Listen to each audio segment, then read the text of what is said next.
ஆண்டவர் உலகரட்சகருமாக இயேசு கிறிஸ்துவின் நாமத்தினாலே உங்களை நான் வாழ்த்துகிறேன். மீண்டும் இந்த இரண்டாவது நாள் இந்த மாலை கூடுகையிலே உங்களோடு கூட கடவுளுடைய வார்த்தையை பகிர்ந்து கொள்ளும்படியாக கடவுள் எனக்கு பாராட்டின எல்லா கிருபைகளுக்காகவும் இரக்கங்களுக்காகவும் உள்ளத்தின் ஆழத்திலிருந்து ஆண்டவருக்கு என்னுடைய நன்றிகளையும் ஸ்தோத்திரங்களையும் ஏறெடுக்கிறேன். இந்த 2 நாட்களும் என்னை அழைத்து இந்த ஊழியங்களிலே பங்கு பெறும்படியாக உங்களோடு கூட கடவுளை ஆராதிக்கும்படி கடவுளுடைய வார்த்தைகளை பகிர்ந்து கொள்ளும்படி வாய்ப்பளித்த அருமையான சகோதரர் அஜித்குமார் அவர்களுக்கும் அந்த கில்கால் ஊழியத்தினுடைய அனைத்து நண்பர்களுக்கும் அனைத்து உறவுகளுக்கும் குடும்பங்களுக்கும் என்னுடைய நன்றிகளையும் உங்கள் அனைவருக்கும் என்னுடைய வாழ்த்துக்களையும் தெரிவித்துக் கொள்ளுகிறேன். அல்லேலூயா, அல்லேலூயா, அல்லேலூயா. எத்தனை பேர் சந்தோஷமா இருக்கீங்க? ஆமென். ரொம்ப சந்தோஷம். ஏன்னா எப்போ அப்பா வீட்டுக்கு வந்தாலும் என்ன இருக்கும்? சந்தோஷம் இருக்குமா இருக்காதா? பிள்ளைகளை கல்யாணம் பண்ணி கொடுத்துட்றோம். 1000 தான் கணவன் வீட்டில் இருந்தாலுமே அப்பா வீட்டுக்கு வரும்போது அம்மா வீட்டுக்கு வரும்போது ஒரு சந்தோஷம் இருக்குமா இருக்காதா? சொல்லுங்களேன், என்னமோ தெரியாத மாதிரியே பார்க்குறீங்களே. நீங்க தானே அதிகமாக இருக்கிறீங்க. அது ஒரு சந்தோஷம் தனி தான் இல்லையா? என்னதான் ராணி மாதிரியே வச்சுக்கிட்டாலும் தான் வீட்டுக்கு வரும்போது அது ஒரு சந்தோஷம் இருக்கும் இல்லையா? அந்த மாதிரி தான் ஏசப்பாவுடைய சமூகத்துக்கு வரும்போது அது உள்ளத்துல இருக்கிற ஒரு மிகப்பெரிய சந்தோஷத்தினுடைய ஊற்றாக இருக்கிறது. சரிங்களா? அப்ப இங்க வரும்போது நாம எப்பொழுதும் சந்தோஷமா இருங்கள் அப்படின்னு பைபிள் சொல்லுது. எப்படி? எப்பொழுதும் சந்தோஷமா இருக்கணும் அப்படின்னு சொல்லுது. நீங்க சந்தோஷமா இருந்தீங்கனாலே, நீங்க உங்களை மகிழ்ச்சியா வச்சுக்கிட்டீங்கனாலே நிறைய நேரத்துல நிறைய பிரச்சனை காணாம போயிடும். எப்படிங்க? நிறைய நேரத்துல நிறைய பிரச்சனை காணாம போயிடும். நம்ம நிறைய நேரத்துல என்ன பண்ணுவோம்? சின்ன பிரச்சனை வரும்போதே நாம் அதை பெருசு பண்ணிடுவோம். எப்படி? அப்படியே கணத்துல கை கொடுத்து, இப்படி ஒரு கை கொடுத்து, அப்படி ஒரு சங்கடத்துல கப்பலையே கழுந்து போன மாதிரி நாம என்ன செஞ்சிருவோம்? வருத்தப்பட்டு என்ன செஞ்சிருவோம்? நம்ம பிரச்சனையை நம்மளே பெருசாக்கிடுவோம். அப்ப நாம என்ன செய்யணும்? ஒவ்வொரு பிரச்சனையும் இயேசுவோடு கூட ஏசப்பாவோடு கூட நாம சந்திக்கும் போது அந்த பிரச்சனை எவ்வளவு பெருசா இருந்தாலும் அந்த பிரச்சனை என்ன ஆயிரும்? காணாம போயிடும். புரிஞ்சுதா உங்களுக்கு? அப்ப அந்த பிரச்சனையை நாம எப்படி எதிர்கொள்கிறோம் அப்படிங்கிறது ரொம்ப முக்கியம். இந்த நாளிலே உங்களோடு கூட நான் பேசும்படியாக எடுத்துக்கொண்ட கடவுளுடைய வார்த்தை என்ன அப்படின்னா, பரிசுத்த யோவான் எழுதின சுவிசேஷத்தினுடைய நற்செய்தியினுடைய 1வது அதிகாரத்தினுடைய 9வது வசனம் இப்படியாக சொல்லுகிறது: உலகத்திலே வந்து எந்த மனுஷனையும் பிரகாசிப்பிக்கிற ஒளியே அந்த மெய்யான ஒளி. உலகத்திலே வந்து எந்த மனுஷனையும் பிரகாசிப்பிக்கிற ஒளியே அந்த மெய்யான ஒளி. இந்த வசனம் என்ன சொல்லுதுன்னா, உலகத்திலே வந்து எந்த மனுஷனையும், எப்படிங்க? எந்த மனுஷனையும் பிரகாசிப்பிக்கிற ஒளியே அந்த மெய்யான ஒளி. அந்த எந்த ஒளி உலகத்துக்கு வந்தது அப்படிங்கிறது தான் நம்ம பார்க்க போறோம். அப்போ உலகத்துக்கு வந்த எந்த மனுஷனையும் அப்படின்னு ஒரு வார்த்தை அங்க பயன்படுத்தப்படுது. 2வது பிரகாசிப்பிக்கிற அப்படின்னு ஒரு வார்த்தை பயன்படுத்து. பிரகாசம் அப்படின்னா என்ன அர்த்தம்? இதுக்கு எதிர்ப்பதம் என்ன? பிரகாசத்துக்கு எதிர்ப்பதம் என்ன? இருள், இருள், அந்தகாரம் அப்படின்னு நம்ம சொல்லலாம். அப்போ இருள் நிறைந்த உலகத்திலே, இருள் நிறைந்த மனிதர்களிடத்திலே, இருள் நிறைந்த உலகத்திலே அதை பிரகாசிக்க கூடிய ஒருவர் இந்த பூமிக்கு வந்திருக்கிறார் அப்படிங்கிறத அந்த வசனம் சொல்லுது. நேற்றைய தினத்துல நாம ஒரு விஷயம் கேள்விப்பட்டோம். என்ன கேள்விப்பட்டோம்? நேத்து என்ன கேள்விப்பட்டோம்? சொல்லுங்களேன் யாராவது ஒருவர். நேற்றைய தினத்துல நாம என்ன கேள்விப்பட்டோம்? நம்மை ஒருவர் நினைத்து கொண்டே இருக்கிறார். கேள்விப்பட்டீங்களா இல்லையா? நம்ம யாரு நினைக்கிறார்? நம்ம அப்பா நம்மை நினைத்து கொண்டிருக்கிறார். நம்மை படைத்த பரம தகப்பன் நம்மை நினைத்து கொண்டிருக்கிறார். அவர் நம்மை மறக்கிறது இல்லை. ஒருவேளை நம்முடைய சகோதரர்கள் மறந்துடலாம், நண்பர்கள் மறந்துடலாம், நம்முடைய தாய் தகப்பன் கூட சில சூழ்நிலைகள்னால நம்மை மறந்துடலாம். ஆனால் நம்மை மறக்காத ஒரு பரம தகப்பன் நமக்கு இருக்கிறார். அவர் நம்மை ஒருபோதும் மறந்து விட மாட்டார். இது நேத்து கேள்விப்பட்டோமா? இன்றைக்கு அதனுடைய தொடர்ச்சி தான் நம்ம கேள்விப்படுறோம். எந்த மனுஷனையும், எவ்வளவு இருளில் இருந்தாலும், எவ்வளவு அந்தகாரத்தில் இருந்தாலும், எவ்வளவு மோசமான நிலையில் இருந்தாலும், அந்த நிலையிலிருந்து பிரகாசத்தை கொடுக்கிற, வெளிச்சத்தை கொடுக்கிற, ஒளியை கொடுக்கிற ஒருவனாக மாற்றுவதற்காகத்தான் அப்பா இந்த உலகத்திற்கு வந்தார். இயேசு இந்த உலகத்திற்கு வந்ததற்கான காரணம் என்ன? அவர்தான் இந்த உலகத்தின் ஒளியானவர், அவர்தான் இந்த உலகத்திற்கு வெளிச்சமானவர். அப்படி வெளிச்சமான அவர் நம்ம என்ன செய்யறாரு? நாம எந்த இருளில் இருக்கிறோமோ, எந்த அந்தகார இடத்துல இருக்கிறோமோ, நம்மை அங்கிருந்து நாம் என்ன செய்ய போறாரு?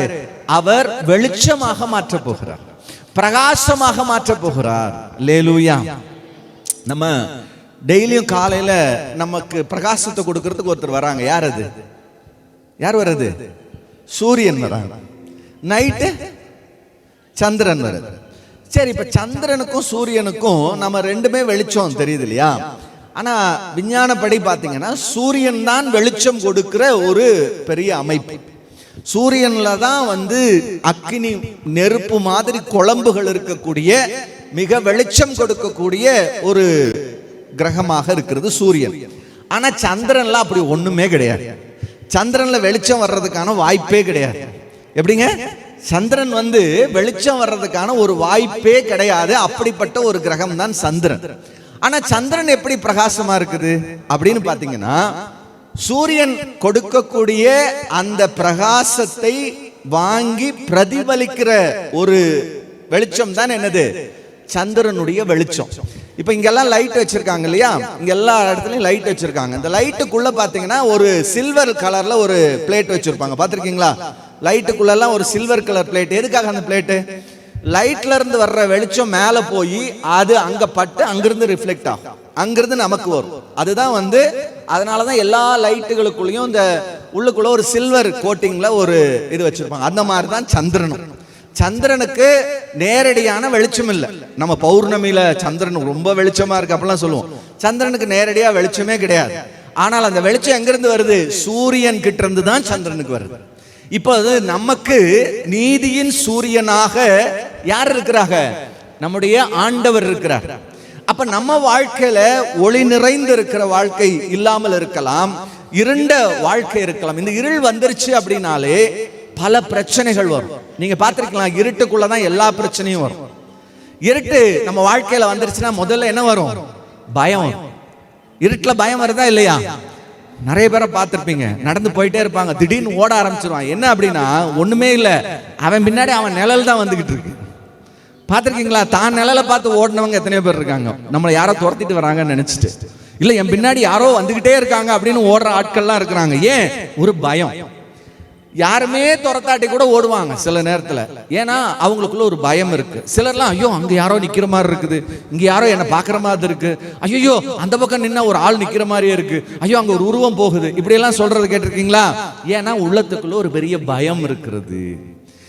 அப்புறம் இருள் இருக்கும்போது நம்முடைய சுபாவங்கள் எப்பொழுதும் எப்படி இருக்கும் அப்படின்னா, நம்மை ஒரு வெறுமையா காமிக்கும். நீ எல்லாம் ஒண்ணுமே இல்லை, நம்மளாம் வேஸ்ட், நம்மளாம் என்ன பண்ண போறோம், நமக்கெல்லாம் என்ன சாதிக்க முடியும், இப்படி நம்மை குறித்த ஒரு நெகட்டிவான தாட், எதிர்மறையான ஒரு எண்ணத்தை நமக்குள்ள கொடுத்துட்டே இருக்கும். நீ எல்லாம் உருப்படவே மாட்டேன், நீ எல்லாம் எங்க உருப்படியா இருக்க போற, நீ எல்லாம் நாசமா தான் போக போற, நீ இந்த உலகத்துல வாழ்றதே வேஸ்ட், இப்படி நமக்குள்ள இருந்தே ஒரு சத்தம் நம்மளை கொடுத்துக்கிட்டே இருக்கும். நீ எல்லாம் எந்த மூலை அப்படிங்கிற மாதிரி. இதுவும் இருளினுடைய ஒரு பிரச்சனை. அப்புறம் இருள் என்ன செய்யும் அப்படின்னா, தவறான எண்ணங்களையும் தவறான செயல்களையும் தவறான மோசமான பழக்க வழக்கங்களையும் உருவாக்கக்கூடியதான் இருள். அப்போ இருள் அப்படின்னு சொல்லும் போதே அது எதெல்லாம் தேவையில்லையோ அதெல்லாம் இருள்கள். சில நேரத்துல இருள் என்ன செய்யும் அப்படின்னு பாத்தீங்கன்னா, சின்ன சின்ன சந்தோஷத்தை கொடுக்கிற மாதிரி இருக்கும், சின்ன சின்ன நன்மைகளை கொடுக்கிற மாதிரி இருக்கும். உதாரணத்துக்கு ஒரு இந்த பூச்சி பார்த்திருப்பீங்க, மின்மினி பூச்சி அப்படின்னு ஒன்று பார்த்திருப்பீங்க. அது எப்படி இருக்கும்? லைட் எரியிற மாதிரி இருக்கும். லைட் எரிஞ்சுக்கிட்டே இருக்கும். எவ்வளவுதான் எரிஞ்சாலும் ஒரு நிறைய பூச்சி வந்தா வேணா ஒரு பிரைட்னஸ் கிடைக்கும். ஆனா ஒரு பூச்சி ரெண்டு பூச்சி வரும்போது பார்க்கறதுக்கு அழகா இருக்கும், நல்ல வெளிச்சமா இருக்கும். ஆனா அந்த வெளிச்சத்தை வச்சு நாம ஏதாவது செஞ்சிட முடியுமா அப்படின்னா எதுவும் செய்ய முடியாது. ஒரு சூரியனுடைய வெளிச்சத்தை அந்த பூச்சியினுடைய வெளிச்சத்தோட என்ன செய்ய முடியாது, நம்ம கம்பேர் பண்ண முடியாது. ஆனா கொஞ்ச நேரத்துக்கு அது நமக்கு ஒரு சந்தோஷத்தை கொடுக்கும். இது மாதிரி தான் இருளினுடைய செயல்பாடுகள் கூட நமக்கு சில நேரங்கள்ல சின்ன சின்ன சந்தோஷங்களை, சின்ன சின்ன ஓ நல்லா இருக்குதே அப்படின்னு நினைக்க தோணும். ஆனால் அது முடிவாக நமக்கு என்ன செய்யும், தீமையைத்தான் விளைவிக்கும். நம்மளை மோசமான பாதைக்கு தான் இழுத்து செல்லும் அப்படிங்கறத நம்ம பார்க்கிறோம். அப்படியானால் முழுமையான இருளில் இருந்து நான் வெளியேற வேண்டும் அப்படின்னா என்ன செய்யணும்?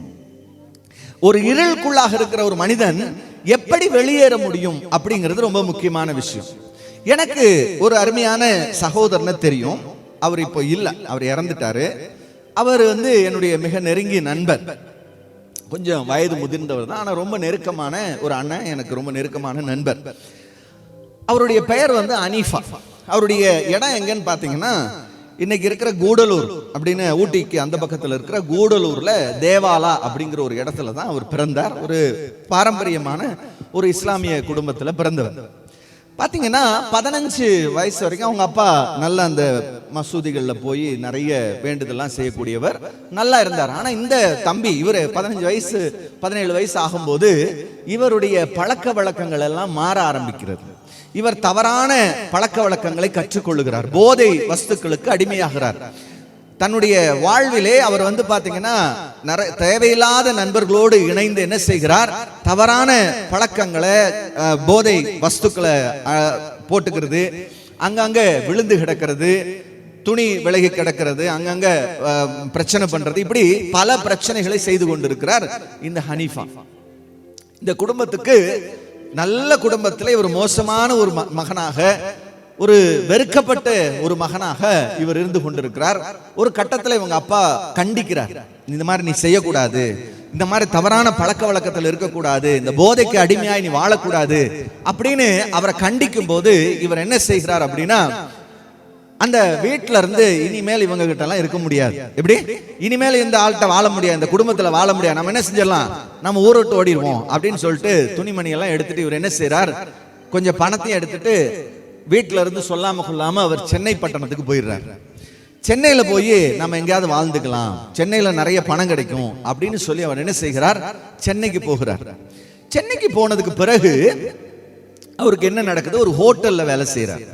ஒரு ஹோட்டல்ல வேலை செஞ்சுட்டு வருமானம் வருது, பணத்தை வாங்குறாரு, போய் என்ன செய்கிறாரு, தவறான காரியங்களுக்கு பணத்தை செலவு பண்றார். இப்படி தொடர்ச்சியாக இருந்து கொண்டிருக்கிறது. ஒரு 20 வயது 22 வயது அடைகிறார். அவருடைய உடம்புல பாத்தீங்கன்னா, அவருடைய உடல்ல திடீரென்று ஒரு வியாதி வருகிறது.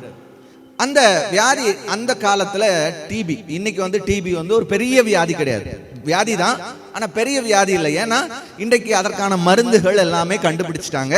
நீங்க ஒரு நல்ல ட்ரீட்மெண்ட் எடுத்துட்டா நீங்க நல்லாய் வந்துடலாம். ஆனால் அன்னைக்கு அப்படி கிடையாது. டிபி வந்துட்டாலே பயப்படுவாங்க. அது எலும்புருக்கி அப்படின்னு சொல்லுவாங்க, உடல் மெலிஞ்சிரும், அவங்கள பார்க்கும் போதே எல்லாம் பயப்படுவாங்க, இருமிக்கிட்டே இருப்பாங்க, இது பரவிடும் அப்படின்னு சொல்லிட்டு பயந்து ஒதுங்கி போகக்கூடிய காலம் ஒரு 30 வருஷம் 35 40 வருஷத்துக்கு முன்னாடி.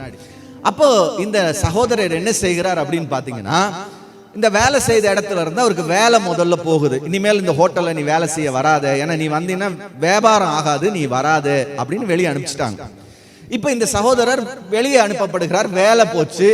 அப்புறம் கொஞ்சம் கொஞ்சம் கைவண்டி இழுக்கிறாரு, முடிஞ்ச வரைக்கும் இழுத்துட்டு அதுல வர்ற காசை எடுத்து மறுபடியும் தவறான பழக்கத்துக்குள்ள போறாரு.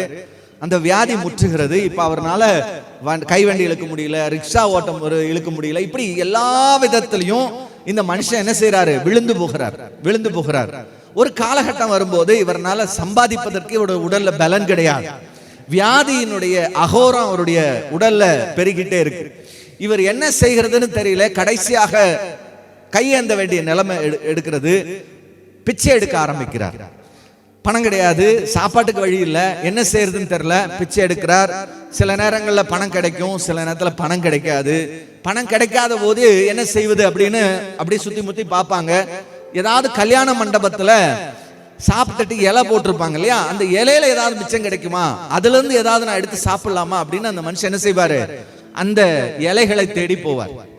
இப்படி தன்னுடைய வாழ்நாளிலே இருந்த எல்லாவற்றையும் இழந்து விட்டார். குடும்பத்தை இழந்துட்டாரு, தன்னுடைய வாழ்க்கையில நல்ல பழக்க வழக்கங்களை இழந்துட்டாரு, தன்னுடைய வாழ்நாளிலே அவர் பாத்தீங்கன்னா அவருடைய ஆரோக்கியத்தை இழந்துட்டார், அவருடைய சரீர பலனை இழந்துட்டார். இப்பொழுது தன்னுடைய உடை, ஏன்னா நல்ல உடை போட முடியல, உடை கிடையாது, ஒரு அழுக்கு வஸ்திரம், பல நாட்கள் குளிச்சு ஒரு கந்தை துணிகை கட்டிக்கொண்டு தன்னுடைய மானத்தை மறைக்கிற அளவுக்கு தான் அவருடைய உடை இருந்திருக்கிறது.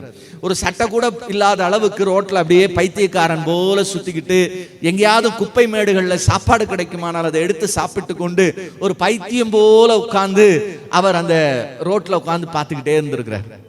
வாழ்நாளில் இப்படியே அவருடைய காலம் ஒரு 2-3 ஆண்டுகள் ஓடி இருக்கிறது. நிலைமை மோசமாயிருது. உடம்புல குளிக்காம நாற்றம் எடுத்து ஒரு விதமான, நம்ம பார்த்துருக்கோம்ல ரோட்டோரத்தில் பல நாட்கள் கிடக்கிற ஒரு மனுஷன் எப்படி இருப்பான் யோசிச்சு பாருங்க. கந்தை துணிகள், அழுக்கு பிடிச்ச துணிகள், எதுவும் மாற்றுறதுக்கு வழி இல்லை, அப்படியே கடந்து கொண்டிருக்கிறார்.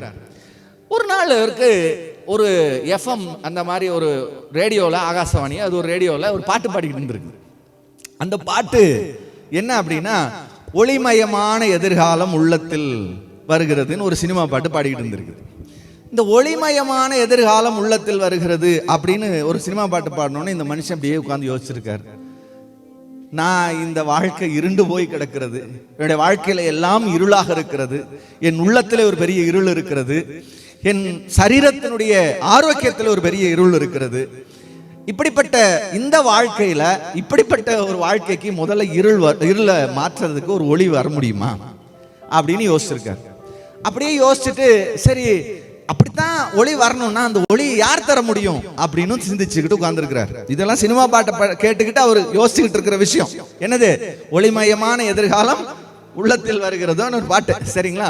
இப்ப இதெல்லாம் யோசிச்சுக்கிட்டே இருக்காரு. எனக்கு யாருப்பா அந்த ஒளிமயமான எதிர்காலம் தர முடியும் அப்படின்னு. இந்த சினிமா பாட்டு சில நேரத்தில் கருத்தா கூட இருக்கும். நான் சின்ன வயசுல ஒரு பாட்டு கேட்டிருக்கிறேன், ரொம்ப அருமையான ஒரு பாட்டு. வீடு வரை உறவு, வீதி வரை மனைவி, காடு வரை பிள்ளை, கடைசி வரை யாரோ அப்படின்னு அந்த கவிஞன் கேட்பார். ஒருவேளை அவருக்கு தெரிஞ்சிருந்தா அவர் சொல்லியிருந்திருப்பார், கடைசி வரைக்கும் எனக்காக ஒருவர் இருக்கிறார் அப்படின்னு. யாரு? அவர் தான் ஆண்டவராக இயேசு கிறிஸ்து. அவர் தான் கடைசி வரைக்கும் நம்மை கைவிடாது காக்கிறவர். ஏன்னா அவர் தான் சொல்லியிருக்கிறாரு, இதோ உலகத்தின் முடிவு பரியந்தம் நான் உங்களோடு கூட இருக்கிறேன். எப்படி? உலகத்தின் முடிவு பரியந்தம் நான் உங்களோடு கூட இருக்கிறேன்னு சொன்னார் இயேசு கிறிஸ்து. அப்ப அந்த கவிஞன் ஒருவேளை பின்னாடி காலத்தில் அவர் மரண நேரத்தில் அவர் எழுதினார் இயேசு காவியம். ஒருவேளை முன்னாடி தெரிஞ்சிருந்தா அவர் அப்படி எழுதியிருப்பாரா இருக்கலாம், தெரிஞ்சிருக்கலாம் ஒருவேளை. சரி, இப்போ இந்த சினிமா பாட்டு இவருக்குள்ள வேலை செய்ய ஆரம்பிச்சது. இப்படி எல்லாம் யோசிச்சுக்கிட்டே உட்கார்ந்து இருக்கிறாரு. இவர் இப்படி உட்கார்ந்துட்டு இருக்கும்போது திடீரென்று ரோட்டிலே சில சகோதரர்கள் என்ன செய்யறாங்கன்னா, யாரையோ பத்தி சொல்லிக்கிட்டு இருக்கிறாங்க. இது யாருன்னு அவருக்கு தெரியாது. ஏன்னா அவர் பிறந்த குடும்பம் வேற, அவர் கேள்விப்பட்டதெல்லாம் வேற. ஆனால் திடீரென்று யாரோ வர்றாங்க, மைக்ல ஏதோ பேசுறாங்க. அவருடைய கையில மட்டும் ஒரு பேப்பரை திணிச்சுட்டு போயிட்டாங்க. எப்படி? அவரோட கையில ஒரு பேப்பரை திணிச்சுட்டு போயிட்டாங்க. இந்த மனுஷன் உட்கார்ந்து கொஞ்சம் படிக்க தெரிஞ்சவர் தான், சின்ன வயசுல பள்ளிக்கூடம் போயிருக்காரு. இந்த பேப்பர் அப்படியே பார்த்துக்கிட்டு இருக்கிறார். இவருக்கு மனசுல என்ன ஓடிக்கிட்டு இருக்குது? என்ன ஓடிக்கிட்டு இருக்குது? ஒளிமயமான எதிர்காலம் இல்லையா? எனக்கு கிடைக்குமா? நானே இருட்டில் உட்கார்ந்துட்டு இருக்கிறேன், நானே இருள்ல இருக்கிறேன், எனக்கு யார் கொடுப்பா அப்படின்னு யோசிச்சுட்டு இருக்காரு. அவர் கையில கொடுத்த பேப்பர்ல எல்லாம் எழுதிட்டு கடைசியில ஒரு 4 லைன் எழுதியிருந்தது. அது என்ன அப்படின்னா, அது இந்த வசனம் தான். என்ன எழுதியிருந்ததுன்னா, உலகத்திலே வந்து எந்த மனுஷனையும் பிரகாசிப்பிக்கிற அந்த மெய்யான ஒளி அவர்தான். எப்படிங்க? உலகத்திலே வந்த எந்த மனுஷனையும் பிரகாசிப்பிக்கிற ஒளி அப்படின்னு அந்த வசனத்தை படிக்கிறாரு. படிச்ச உடனே இவர் உள்ளத்துக்குள்ள ஒரு பெரிய ஒரு ஆச்சரியம். ஏன்னா நான் என் மனசுல இதைத்தானே நினைச்சுக்கிட்டு இருக்கிறேன். எனக்கு யார் இந்த இருளில் இருந்து வெளியே வர்றதுக்கு ஒரு வாய்ப்பு கொடுக்க முடியும்? எப்படி நான் வருவேன்? என் வாழ்க்கை எப்படி வாழ்ந்துட்டு இருந்தேன், இனி எங்கேயுமே போக முடியாது, குடும்பம் வெறுத்துருச்சு, வாழ்க்கை போச்சு, இனி நான் எங்கேயும் போக முடியாது, உலகத்துக்கு நான் தேவையில்லை அப்படிங்கிற ஒரு சூழ்நிலையில இப்போ எந்த மனுஷனையும் பிரகாசிப்பிக்கிற ஒரு ஒளி இருக்குதா? அவர் யாரு உலகத்துக்கு வந்தாரு அப்படின்னு அவருக்கு யோசிக்கிறார். தெரியல. உடனே அந்த மனுஷன் கீழே ஒரு அட்ரஸ் இருக்குது. இந்த அட்ரஸ் இவர் இருந்த இடத்துல இருந்து 9 கிலோமீட்டர் இருக்கு. எவ்வளவு கிலோமீட்டருங்க? 9 கிலோமீட்டர் இருக்கு. இவர் என்ன பண்றாரு, அந்த அட்ரஸ் எடுத்து படிச்சுட்டு, இவர் பஸ்ல ஏறினா யாரும் ஏத்த மாட்டாங்க. ஏன்? அவ்வளவு நாற்றம் பிடித்த ஒரு மனிதர், சட்டை கிடையாது, ஒரு துணி மட்டும்தான் கட்டி இருக்கிறார். இவர் என்ன செய்யறார், பைத்தியக்காரன் போல அதை எடுத்துட்டு நடக்க ஆரம்பிக்கிறார். இந்த அட்ரஸை தேடி போய்கிட்டே இருக்கிறார். போய் அந்த அட்ரஸை கண்டுபிடிச்சிட்டார். அட்ரஸை கண்டுபிடிச்சிட்டு கதவை தட்டுறார். கதவை தட்டினோன்னு திறந்து ஒரு சகோதரர் நிற்கிறார், ஒரு ஐயா நிற்கிறார். அந்த ஐயாவை பார்த்து, ஐயா இந்த பேப்பர் நீங்களா கொடுத்தீங்க? அப்ப அந்த ஐயா முதல்ல என்ன நினைச்சிட்டாருன்னா, ஏதோ உதவி கேட்டு வந்திருக்காங்க, சாப்பாடு ஏதாவது கொடுக்கலாம் அப்படின்னு நினைக்கும் போது இந்த சகோதரர் கேட்டாரு, ஐயா இந்த பேப்பர் நீங்க தானே கொடுத்தீங்க அப்படின்னு கேட்டார். அந்த ஐயாவுக்கு ரொம்ப ஆச்சரியம். ஏன்னா அவர் ஒரு போதகர், அவருக்கு ரொம்ப ஆச்சரியம். ஆமா, நாங்க தான் கொடுத்தோம், இந்த பகுதியில் நீங்க தானே வந்திருந்தீங்க நேத்து. ஆமா, நாங்க தான் வந்திருந்தோம். நான் இப்படி உட்கார்ந்துருந்தேன், எனக்கு இப்படிப்பட்ட கேள்விகள் இருந்தது. எனக்கு பயங்கரமான இருள் இருக்கிறேன், என் வாழ்க்கை இருட்டில் இருக்கு, என்னுடைய சரீரத்தில் இருள் இருக்கு, என்னுடைய எண்ணத்துல இருள் இருக்கு. நான் ஒரு பாவ வாழ்க்கையில இருக்கிறேன், பாவத்துல கட்டப்பட்டிருக்கிறேன். நான் ஒண்ணுமே சாப்பாட்டுக்கு இல்லைனாலும் கூட ஏதாவது போதை கிடைச்சுன்னா அடிச்சிடலாம்னு நினைக்கக்கூடிய ஆளு. அப்படிப்பட்ட நிலைமையில நான் இருந்துகிட்டு இருக்கிறேன். என் குடும்பத்தை விட்டுட்டேன், குடும்பத்துக்கு நான் கெட்ட பேர் வாங்கி கொடுத்துட்டேன். இனி அந்த ஊருக்கே நான் போக முடியாது, அவ்வளவு மோசமான நிலைமையில நான் வாழ்ந்துகிட்டு இருக்கிறேன். ஆனா இந்த பேப்பரை படிச்ச போது என் உள்ளத்துக்குள்ள ஒரே ஒரு கேள்வி இருந்தது. ஒருத்தர் என் வாழ்க்கையில பிரகாசத்தை வெளிச்சத்தை தர முடியுமா? அப்படி தரக்கூடியவர் யாரு அப்படின்னு ஒரு எண்ணம் எனக்குள்ள இருந்துச்சு. அதனால எனக்கு நீங்க இதுக்கு பதில் சொல்லுங்க அப்படின்னு சொல்லி கேட்டிருக்கிறார். அந்த ஐயா ஒண்ணுமே பேசல, நேரா உள்ள போய் அவருக்கு ஒரு நல்ல ஒரு வேஷ்டியும் ஒரு சட்டையும் கொடுத்து, நீங்க உடனே கை கால் மூஞ்சியெல்லாம் கழுவிட்டு வாங்க, எல்லாம் முகத்தெல்லாம் கழுவிட்டு ஒரு இது சின்ன இதா பண்ணிட்டு வாங்க அப்படின்னு சொல்லி அவர் எல்லாம் உடம்பெல்லாம் இது பண்ணிட்டு உள்ள வர சொல்லி அவருக்கு அந்த ஆடையை கொடுத்து அவரை மாற்ற சொல்லிட்டு, அதுக்கு பிறகு அவரை உட்கார வைத்து அவருக்கு உணவு கொடுத்து விட்டு அவர் சொல்லியிருக்கிறாரு, ஒரு வேதாகமத்தை பைபிளை புதிய ஏற்பாட்டை அவர் கையில கொடுத்துட்டு அவர் சொல்லியிருக்கிறாரு, உங்களை பிரகாசிப்பிக்கிற அந்த மெய்யான ஒளி ஆண்டவராகிய இயேசு கிறிஸ்து அப்படின்னு சொல்லியிருக்கிறார். ஆண்டவராகிய இயேசு கிறிஸ்து அவர் உங்க வாழ்க்கையை பிரகாசிப்பிக்க பண்ணுகிறவர், உங்களுடைய இருள்களை எல்லாம் அகற்றுகிறவர். வேற யாரும் உங்க இருட்டை மாற்ற முடியாதுயா, அவர் ஒருவர் தான் இருளை மாற்ற முடியும். ஏனென்றால் அவர்தான் உங்கள் மேல் உதிக்கிற நீதியின் சூரியன் அப்படின்னு அந்த ஐயா சொல்லிட்டார். இத சொன்ன உடனே இவருக்கு ஒன்றும் புரியலை. ஏன்னா முதல் முறையா கேட்கிறாரு. இவர் அந்த புக்கை வாங்கிட்டாரு, நேரா போனாரு, பழைய இடத்துல போய் உட்கார்ந்து இருந்தாரு. இப்போ கொஞ்சம் நல்ல உடை அடைஞ்சிருக்கிறதுனால இவருக்கு திடீர்னு போய் மாநகராட்சி கழிப்பிடத்தில் போய் எல்லாம் குளிச்சுக்கிட்டாரு. உடனே மறுபடியும் ஒரு வேலை தேடிட்டு போறாரு. இருமல் இருக்கு, இருந்தாலும் ஒரு இடத்துல வேலை கேட்கிறாரு.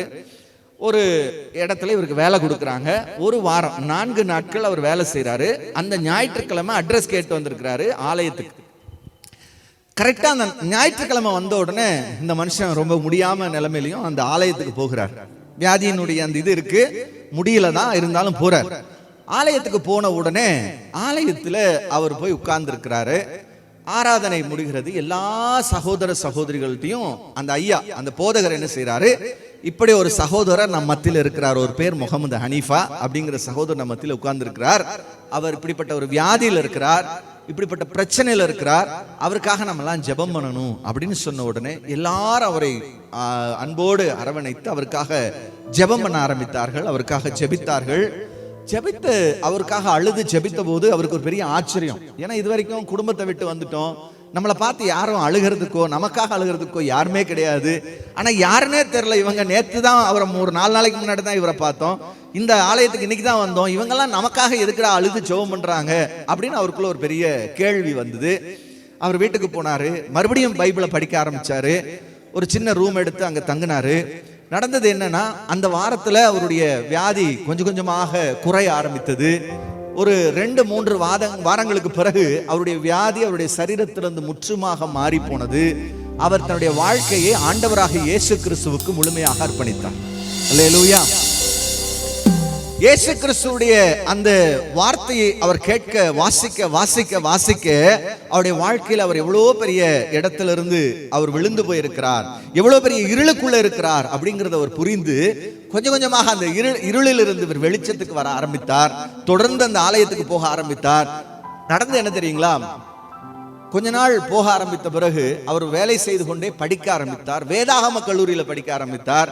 தன்னை ஆண்டவருடைய ஊழியத்துக்கு ஒப்பு கொடுத்தார். ஊழியத்துக்கு ஒப்பு கொடுத்ததுக்கு பிறகு அவருடைய அந்த பேச்சு பாத்தீங்கன்னா ரொம்ப அற்புதமா இருக்கும். ரொம்ப அருமையா பேசுவார், கோர்வையா பேசுவார். அவ்வளவு திறமை நிறைந்த ஒரு மனிதன். உடனே அவரை பெங்களூர்ல இருக்கிற ஃபீபா ரேடியோ அப்படிங்கிற ஒரு ரேடியோ இருக்கிறது. அந்த ரேடியோ என்ன செய்கிறது, இவருடைய பேச்சை பார்த்துட்டு இவரை அழைத்து இவருக்கு ஒரு அந்த டிஜேன்னு சொல்லுவாங்க, அந்த இதுல ஒரு ப்ரோக்ராம பண்ணக்கூடிய இடத்துல இவரை கொண்டு போய் வைத்தார்கள். இவர் இவருடைய வாய்ஸ் அந்த ரேடியோல வரும். அந்த காலத்துல ரேடியோ எவ்வளவு முக்கியமானது யோசிச்சு பாருங்க. அந்த ரேடியோவில் இவருடைய வாய்ஸ் வரும். அது ரொம்ப இனிமையா இருக்கும், கோர்வையா இருக்கும், அழகா பேசுவாரு. தொடர்ந்து கடவுள் அவரை ஆசீர்வதித்தார், திருமணம் செய்தார், பிள்ளைகள் பிறந்தது. அவர் ஆண்டவருடைய ஊழியத்தை செய்து பல ஆலயங்களை உருவாக்கி அவர் ஒரு பிஷப்பா மாறிட்டாரு. பிற்காலத்தில் அவருடைய பிள்ளைகள் எல்லாம் வெளிநாடுகளில் வேலை செய்ய சென்றார்கள். கடந்த சில ஆண்டுகளுக்கு முன்னாடி அவர் மரித்து போனார். எதுக்காக நான் சொல்றேன் அப்படின்னா, ரோட்டிலே பிச்சைக்காரனாக, பைத்தியக்காரனாக ரோட்டோரத்தில் கிடந்த ஒரு மனிதன் தன்னுடைய வாழ்நாளிலே, இருண்டு போன வாழ்க்கையிலே என்னுடைய வாழ்க்கை ஒளி கொடுக்கக்கூடியவர் யார் என்று ஒரு கேள்வி கேட்ட போது, ஒரு மனிதன் அவரை விடுவிப்பதற்காக வந்த இயேசுவை அவருக்கு அறிமுகப்படுத்தினார். இன்னைக்கு நம்முடைய வாழ்க்கையில கூட பல நேரங்களில் இருள் நிறைந்த இடங்கள் இருக்கிறது. பயந்து கொண்டிருக்கிறோம். வாழ்க்கையில என்ன நடக்க போகிறதோ, ஐயோ என்ன செய்வேனோ அப்படின்னு நீங்க ஒருவேளை ஒரு இருள் நிறைந்த பகுதியில் இருக்கலாம். இன்றைக்கு உங்களுடைய வாழ்க்கையில் ஒரு பெரிய வெளிச்சத்தை கொடுக்கிற இயேசு உங்களுக்காக இந்த உலகத்திற்கு வந்திருக்கிறார் அப்படிங்கிறதான் நற்செய்தி. அல்லேலூயா. அதுதான் உங்களுடைய வாழ்க்கையில ஒரு பெரிய குட் நியூஸ் அப்படின்னு நம்ம தெரிந்து கொள்ளுகிறோம். எந்த மனுஷனையும் நீங்க எந்த நிலைமையில இருந்தாலும், எந்த சமயத்துல இருந்தாலும், எந்த மதத்துல இருந்தாலும், யாரையும் எவ்வளவு மோசமான சூழ்நிலையில் இருந்தாலும் உங்களையும் பிரகாசிப்பிக்கிற ஒரு மெய்யான ஒளி அவர்தான். அதனாலதான் இயேசு சொன்னார், நானே உலகத்திற்கு வெளிச்சமாய் இருக்கிறேன். எப்படிங்க? நானே உலகத்திற்கு வெளிச்சமாய் இருக்கிறேன். நான் தான் உங்களுக்கு வெளிச்சத்தை தர முடியும். ஒரு மெய்யான வெளிச்சம் தான் நம்மை பிரகாசிப்பிக்க பண்ண முடியும். ஒரு சந்திரன் இன்னொரு சந்திரனை வெளிச்சத்தை கொடுத்து பிரகாசிப்பிக்க பண்ண முடியாது. ஆனால் ஒரு சூரியன் சந்திரனையும் பிரகாசிப்பிக்க பண்ண முடியும். அதைத்தான் நான் உங்களுக்கு சொன்னேன். இன்னைக்கு ஒளி கொடுக்கிற சூரியனை போல நமக்காக இந்த பூமிக்கு வந்த இயேசு நம்முடைய வாழ்க்கையிலே வெளிச்சம் வீச விரும்புகிறார். உங்களுடைய பயங்களை மாற்ற விரும்புகிறார். நீங்க எதுக்கு பயந்து கொண்டிருக்கிறீர்களோ, ஐயோ யார் எனக்கு உதவி செய்வார்கள், யார் எனக்காக பேசுவாங்க அப்படின்னு நீங்க நினைக்கலாம். நீங்க யாருமே உங்களுக்காக பேச இல்லை அப்படின்னு நினைச்சா கூட, உங்களுக்காக உங்க வாழ்க்கையில உங்க கூட நின்று உங்களை தூக்கி உங்களை பிரகாசிப்பிக்க பண்ணுகிற ஒரே வெளிச்சம் ஆண்டவராகிய இயேசு கிறிஸ்து. வேதாகமத்தில் ஒரு பெண்மணியை பார்க்கிறோம். 12 ஆண்டுகள் அவர்களுக்கு உதிரப்போக்கு. அவங்களுடைய வாழ்க்கையில அவர்கள் தொடர்ந்து உதிரம் போய்கிட்டே இருக்கு. 12 வருஷம் அவர்கள் வாழ்ந்த அந்த எருசலேம், அந்த பகுதிகள், இஸ்ரவேல் தேசம் அப்படிங்கிறது பெண்களுடைய அந்த உதிரம் போக்குகளை ஒரு பயங்கர தீட்டா பார்க்கக்கூடியவங்க. அவங்க அவங்கள தொடக்கூட மாட்டாங்க. அது மட்டும் இல்லாம அவர்கள் பொது இடத்துக்கு வர முடியாது. ஒரு தீட்டுப்பட்டவர்களாக பார்க்கக்கூடியவர்கள். 12 வருஷம் அந்த அம்மா நல்ல பணம் இருந்தது. எல்லாவற்றையும் அவர்கள் செலவழித்து என்ன செய்யறாங்க, தங்களுடைய வியாதிக்கு பல மருத்துவர்கள்ட்ட போறாங்க, பல டாக்டர்ஸை பார்க்கறாங்க. ஆனா பல டாக்டர்ஸ் கிட்ட போய் போய் போய் அவர்கள் பணத்தை இழந்து வருத்தப்பட்டவர்களாக இருந்தார்கள். அவருடைய வியாதி மாறவே இல்லை. ஒரு பயம், அவமானம், நிந்த. ஐயோ நான் யார் எனக்காக பேசுவாங்க, யார் எனக்காக ஏதாவது செய்வாங்க, எப்படி நான் வாழப்போகிறேன், எந்த ஒரு நம்பிக்கையுமே இல்லை, எதிர்காலமே சூனியமா இருக்கு. இவ்வளோ அவமானமான ஒரு வாழ்க்கை. பொது இடத்துல போக முடியல, யார்கிட்டையும் என்னோட வாழ்க்கையை பற்றி சொல்ல முடியல, அவமானப்படுத்துகிறார்கள், நான் எங்கேயுமே போக முடியலையே அப்படிங்கிற ஒரு வாழ்க்கையோடு அவர்கள் வாழ்ந்து கொண்டிருக்கிறார்கள். நடந்தது என்ன? திடீரென்று அவர்களுக்கு ஒரு செய்தி கேட்கிறது, உங்கள் ஊருக்கு இயேசு வருகிறார். யார் வராங்க? உங்க ஊருக்கு இயேசு வரப்போகிறார் அப்படின்னு ஒரு செய்தி கேட்கிறது. அந்த அம்மா உடனே இயேசுவை பற்றி அவர்கள் கேள்விப்பட்டிருக்கிறார்கள். இயேசு என்னுடைய வாழ்க்கையில ஒளி கொடுப்பார். இருண்டு போன என்னுடைய வாழ்க்கை, இருண்டு போன என்னுடைய சரீரத்தினுடைய பலன், இயேசு என் வாழ்க்கையில ஒளி கொடுக்கக்கூடியவராக இருக்கிறார் அப்படின்னு அவங்க நம்ப ஆரம்பிச்சிருக்காங்க.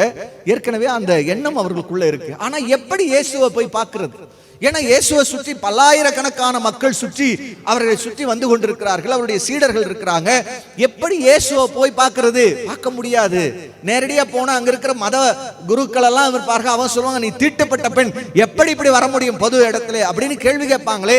நான் என்ன செய்வது? எப்படி நான் போய் இயேசுவை பார்ப்பது? தெரியல. ஆனா அந்த அம்மா ஒரு மனசுல ஒன்னே ஒண்ணு நினைச்சாங்க, நான் எப்படி ஆகிலும் இயேசுடைய அந்த உடையினுடைய ஓரத்துல தொங்குற அந்த நூலையாவது நான் தொட்டுருவேன், எப்படியாவது அந்த வஸ்திர தொங்கலை நான் தொட்டு விடுவேன் அப்படின்னு சொல்லி கூட்டத்துக்கு நடுவில் யாருக்கும் தெரியாம ஒரு முக்காடை போட்டுக்கிட்டு அந்த அம்மா உள்ள போய் என்ன செய்யறாங்க, பின்னாடி போய் யாருக்குமே சொல்லல, பின்னாடி போறாங்க. கையை மட்டும் உள்ள விட்டு இயேசுவினுடைய அந்த உடையிலிருந்து தொங்குற அந்த வஸ்திர தொங்க, நம்ம சேரில எல்லாம் கொஞ்சம் மாதிரி வச்சிருப்போம் இல்லையா, அது மாதிரி இருக்கக்கூடிய ஒரு தொங்கல்ல அவர்கள் கையை வைக்கிறார்கள். அந்த நிமிஷத்துல இயேசுவினுடைய அந்த வல்லமை அவர்களுக்குள்ளாக கடந்து போனது. 12 ஆண்டுகள் வியாதிப்பட்டிருந்த அந்த பெண்மணி, 12 ஆண்டுகள் வைத்தியர்களாக கைவிடப்பட்ட பெண்மணி இயேசுவினுடைய அற்புத வல்லமையினால் சுகம் பெற்றார். இப்போ இயேசு என்ன தெரியுமா பண்றாரு? அவரும் ரொம்ப அற்புதமானவர் இல்லையா? அவர் அப்படி விட்டு கொடுக்கிறவர் இல்லை. யாரோ அவமானப்பட்டு நின்னுட்டதுனால விட்டுட்டு போறவர் இல்லை. அவர் என்ன செய்கிறார்? டக்குன்னு நிக்கிறார். நின்னுட்டு என்ன தொட்டது யாருன்னு பக்கத்துல கேட்கிறார். தன்னுடைய சீஷர்கிட்ட கேட்கிறார். சீஷர்லாம் சிரிக்கிறாங்க. ஏன்னா இவ்வளவு ஆயிரக்கணக்கான மக்கள் சுத்தி வந்துகிட்டு இருக்கிறோம், உங்களை சுத்தி இத்தனை பேர் நிக்கிறாங்க, யாரு தொட்டான்னு கேட்டா எப்படி தெரியும்? எப்படி யாரு தொட்டான்னா எப்படி தெரியும்? இத்தனை பேர் தொடாமையா இருந்திருப்பாங்க. இயேசு நடந்து போகும்போது முட்டாமையா இருந்திருப்பாங்க. இத்தனை பேர் முட்டி இருக்கோம், இத்தனை பேர் தொட்டிருக்கோம், இவ்வளோ பேர் தொட்ட போது யார் தொட்டதுன்னு கேட்டா என்ன அர்த்தம் அப்படின்னு அவங்க கேட்கிறாங்க. ஆனால் இயேசுவை பொறுத்த வரைக்கும் ஒரு முக்கியமான விஷயம் என்ன தெரியுங்களா? யார் அவர் பக்கத்துல இருந்தாலும், யார் உள்ளத்துல தேவையோடு, உள்ளத்தின் ஆழத்துல என்னுடைய விசுவாசத்தோடு நான் அவரை பிடிச்சுக்கிறேன்னு நினைக்கிறாங்களோ அவங்களுக்கு அவர் இடத்தை கொடுக்கிறவர். அல்லேலூயா. பாருங்க, அவர் சொன்னாரு, நீ எல்லாம் தொட்ட பெரியாள் வராரு, போதகர் வராரு, அவர் நிறைய புகழ் பெற்றவர், பேசுவாரு, ராஜாவா மாறுவாரு, இப்படி நீ நிறைய கற்பனையில நீங்க நிறைய பேர் நடந்துகிட்டு இருக்கிறீங்க. நீங்க தொட்டதெல்லாம் எனக்கு தெரியும், நீங்க தொட்டதெல்லாம் எனக்கு ஸ்பெஷல் கிடையாது. ஆனால் என்னை நம்பி ஒருவள் என்னை தொட்டிருக்கிறாள். என்னை நம்பி இருளில் இருந்த ஒரு பெண்மணி என்னை தொட்டிருக்கிறாள். அவளுக்குள்ளாக வெளிச்சம் பாய்ந்திருக்கிறது. நான் அவளை பார்க்கணும். உடனே சொன்னாரு, நீங்க தொட்டதில்ல, இல்ல, என்னை ஒரு பெண்மணி தொட்டிருக்க. ஒருத்தி தொட்டா என் சரீரத்துல இருந்து வல்லமை புறப்பட்டுச்சு அப்படின்னு சொன்ன உடனே இந்த பெண்மணிக்கு கிளிக் ஆகுது. ஐயோ, இயேசு நம்மளைத்தான் சொல்றாரு. எப்படிங்க? இது வரைக்கும் அவங்க என்ன நினைச்சாங்க? யாரையோ கேட்டுட்டு இருக்காரு இயேசுநாதர் அப்படின்னு நினைச்சிருப்பாங்க. ஆனால் இல்ல, என்னை ஒரு பெண்ணை தொட்டாங்க அப்படின்னு சொன்ன உடனே அந்த பெண்மணி இதுக்கு மேல நம்ம மறந்துட்டு இருக்க கூடாதுன்னு சொல்லிட்டு வெளியே வந்து சொல்றாங்க, நான் தான் 12 ஆண்டுகள் இருள் நிறைந்த என்னுடைய வாழ்க்கை, ஆனால் உம்மை தொட்ட உடனே என்னோட வாழ்க்கை இருளெல்லாம் மாறி போனது. நம்ம சொல்றாங்க, என் வாழ்க்கை விடுதலையாகி விட்டது அப்படின்னு சொன்னாரு. அம்மா, உன் விசுவாசம் உன்னை ரட்சித்தது. அல்லேலூயா. உன் விசுவாசம் உன்னை ரட்சித்தது. நீ என்னை நம்பினதுனால ஆசீர்வாதத்தை பெற்றுக்கொண்டாய். அல்லேலூயா. இன்னைக்கு அருமையான தேவனுடைய பிள்ளைகளை, உடைய வாழ்க்கையில எப்படிப்பட்ட இருள்கள் இருந்தாலும், எப்படிப்பட்ட அந்தகாரங்கள் இருந்தாலும், எப்படிப்பட்ட பயங்கள் இருந்தாலும், உங்களுடைய நம்பிக்கை இயேசு கிறிஸ்துவின் மேல் இருக்குமானால் அந்த நம்பிக்கையினால் நீங்கள் விடுதலை செய்யப்படுவீர்கள். எப்படிப்பட்ட இடத்துல இருந்தாலும் சரி, என்ன நிலைமையில இருந்தாலும் சரி, உங்களை விடுவிக்கிறவர் இயேசு அப்படிங்கறத நீங்க மறந்து போயிடக்கூடாது. அதனாலதான் நம்ம நேற்று படிச்ச சங்கீதம் 40:17 படிச்சோம். 1-2 படிக்கும்போது, பயங்கரமான குழியிலிருந்தும் உளையான சேற்றிலிருந்தும் என்னை தூக்கி எடுத்து என்னுடைய பாதங்களை கண்மலையின் மேல் நிறுத்துகிறீர் அப்படின்னு சொல்லி சங்கீதக்காரன் சொல்லுவார். பயங்கரமான குழிதான், உளையான சேறுதான், இதுல இருந்து என்னை தூக்கி எடுக்கவே முடியாது. நான் இருள் நிறைந்த அந்த குழிக்குள்ள கிடக்கிறேன், இதுல இருந்து என்னை யாரைப்பா தூக்கிட முடியும் அப்படின்னா என்னை தூக்கி விடுகிறவர் ஒருவர் இருக்கிறார். அல்லேலூயா. எவ்வளவு பெரிய மோசமான சூழ்நிலையிலும், எவ்வளவு பெரிய பாவமான இடத்துல நீங்கள் இருந்தாலும் உங்களை தூக்கி எடுக்கிறதுக்கு தன்னுடைய கரத்தை நீட்டிக் கொண்டிருக்கிற ஒரு ஆண்டவர் உங்களுக்காக இருக்கிறார். நீங்க எவ்வளவு மோசமான இடத்துல இருந்தாலும் உங்களை தூக்கி நிறுத்துகிற ஒருவர் இருக்கிறார். நீங்க எவ்வளவு பயத்துல இருந்தாலும் நீங்க பயப்படாதீர்கள் அப்படின்னு சொல்லி உங்களை ஆறுதல் படுத்துகிற, உங்களோடு கூட நிற்கிற ஒருவர் இருக்கிறார். அல்லேலூயா. என்னுடைய வாழ்க்கையில கூட அப்படிப்பட்ட சூழ்நிலைகளை நான் கடந்து வந்திருக்கிறேன். என்னுடைய பெயர் உங்களுக்கு எல்லாருக்கும் தெரியும். என்னுடைய பெயர் வெங்கடேஷ். என்னுடைய பெயர் எப்படி வச்சாங்க அப்படின்னா, என்னுடைய அப்பா அம்மா அப்பொழுது ஆந்திராவில் இருந்தாங்க. அவங்க ஆந்திராவை சேர்ந்தவர்கள் அல்ல, ஆனால் ஆந்திராவில் இருந்தபோது நான் பிறந்தபடினால் பக்கத்துல திருப்பதி இருந்ததுனால என்னை கொண்டு போய் திருப்பதியில எனக்கு வெங்கடேஷன் பேர் வச்சாங்க. என்னுடைய 6.5 வருஷம் கழிஞ்சு என்னுடைய தம்பி பிறக்கிறார். அவருக்கு கோகுல கிருஷ்ணன் பேர். அவருக்கு பாலக்காட்டுல குருவாயூர் அப்படின்னு கோயில தான் பேர் வச்சாங்க. அவருக்கு கோகுல கிருஷ்ணன் பேர். என்னுடைய குடும்பம் பக்தி நிறைந்த குடும்பம். பல தெய்வங்களை நாங்கள் வணங்குவோம். என்னுடைய தாத்தா பெரிய குருசாமி, 50 ஆண்டுகள் அவர் சபரிமலையுடைய குருசாமி. என்னுடைய மாமா பெரிய குருசாமி. அந்த வழியில நாங்களும் பார்த்தீங்கன்னா எல்லா பக்தி கோயில்களுக்கும் போனவர்கள். என்னுடைய அப்பா ஒரு 7 ஹோட்டல் வச்சிருந்தார், குறைந்தது ஒரு 7க்கு மேல வச்சிருந்தார். அந்த 7 ஹோட்டலுக்கும் பேர் என்ன அப்படின்னா ஹோட்டல் கனகதுர்கா. அப்படின்னா அந்த அளவுக்கு கடவுள் நம்பிக்கையிலே நாங்கள் ஊறினவர்கள். நான் சொல்ல போனா சின்ன வயதிலிருந்து எல்லா புராணங்களையும் எல்லா விஷயங்களையும் கற்றுக்கொண்டவன். என் தெய்வங்கள் எங்கெல்லாம் வந்தாங்க, எப்படியெல்லாம் அவதாரம் எடுத்தார்கள், எப்படியெல்லாம் அவங்க பண்ணாங்க அப்படின்னு சொல்லி எல்லாவற்றையும் கற்றுக்கொண்டவன். சிறிய வயசுல 5 வயசுலயே எல்லா மந்திரங்களையும் சொல்ல வேண்டும் அப்படின்னு என்னுடைய பாட்டி வரைக்கும் ஊருக்கு போனா எனக்கு மந்திரம் சொல்லி கொடுத்து அதை சொன்னாதான் டீ காஃபி கொடுப்பாங்க. அந்த அளவுக்கு பக்தியாக வளர்த்தினார்கள்.